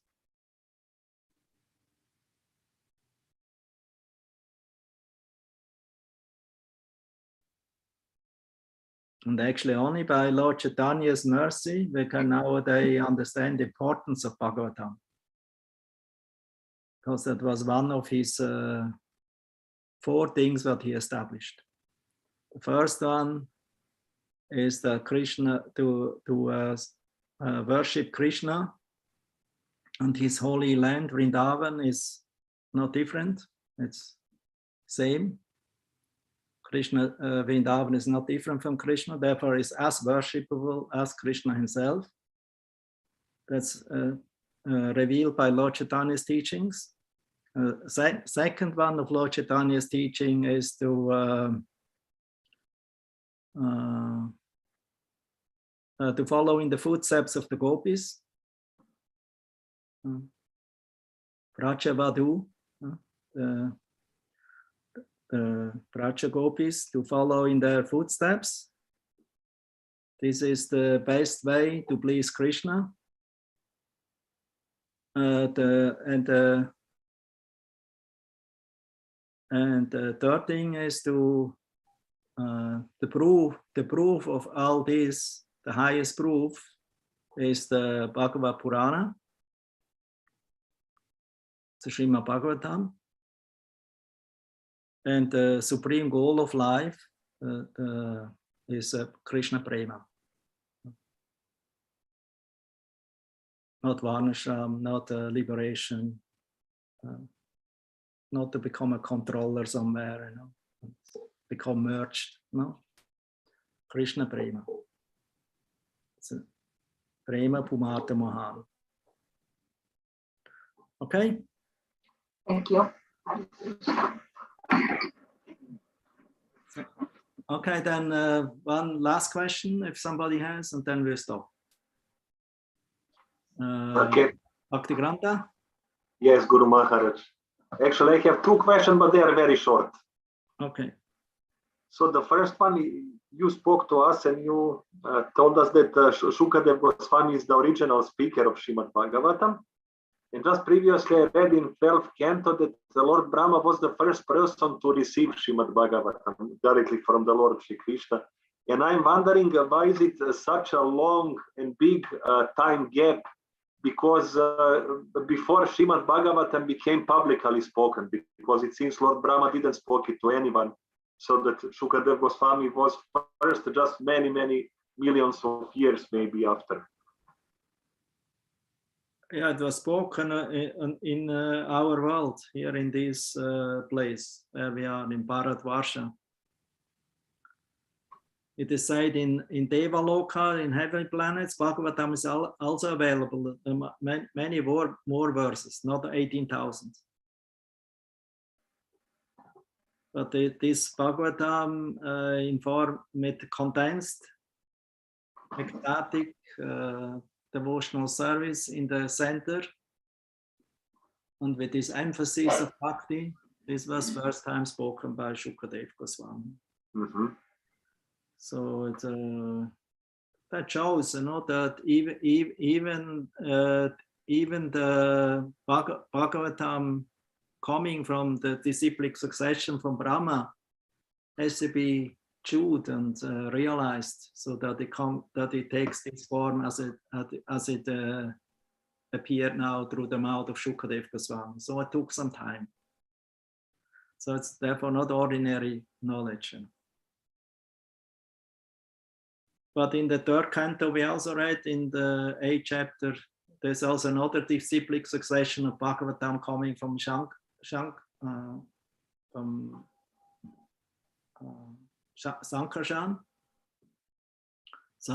to the Kumaras and other sages, and then through the disciplic succession for them, it came to what's his name, speaker of Vishnu Purana,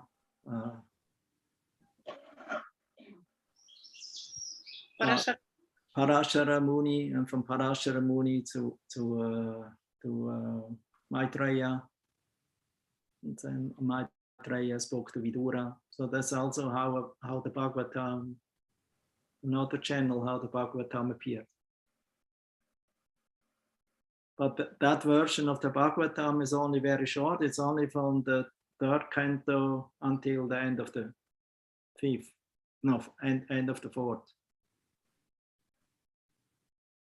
So it's mostly about creation, and that everything comes from the Lord, and everything is in a relation with Him, to see everything in a relation to Him. But these other sections of Bhagavatam, especially also then of 10th canto, all these Krishna Leelas and relationships with gopis and like that Rasa Leela, that's revealed. It's also revealed in other Puranas, like in Vishnu Purana and Padma Purana. It's also Sattvika Puranas. But not in so much devotional mood as it was spoken by Shukadev Goswami. But not so much focus on that, as an essential message of the Bhagavatam. Now, okay. Okay. And can I ask this last short question? Last time you told us that you will see the source of this, these 10,000 golden years of Kali Yuga. Yeah, I sent. You didn't saw? Vanamali told me, yes. Ishtagoshi, you can read. Yeah, I found it. Yeah, it's not in Prabhupada's books directly, but in some discussion interviews with Allen Ginsberg, and then another place. I sent both quotes. Ah, okay, thank you.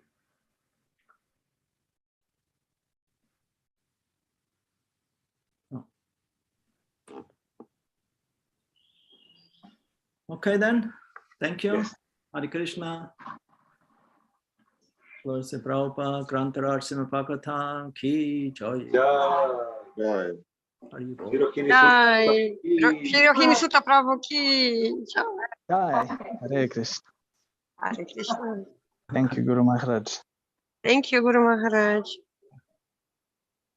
Yeah, Mahaparushika didn't have any question. What happened?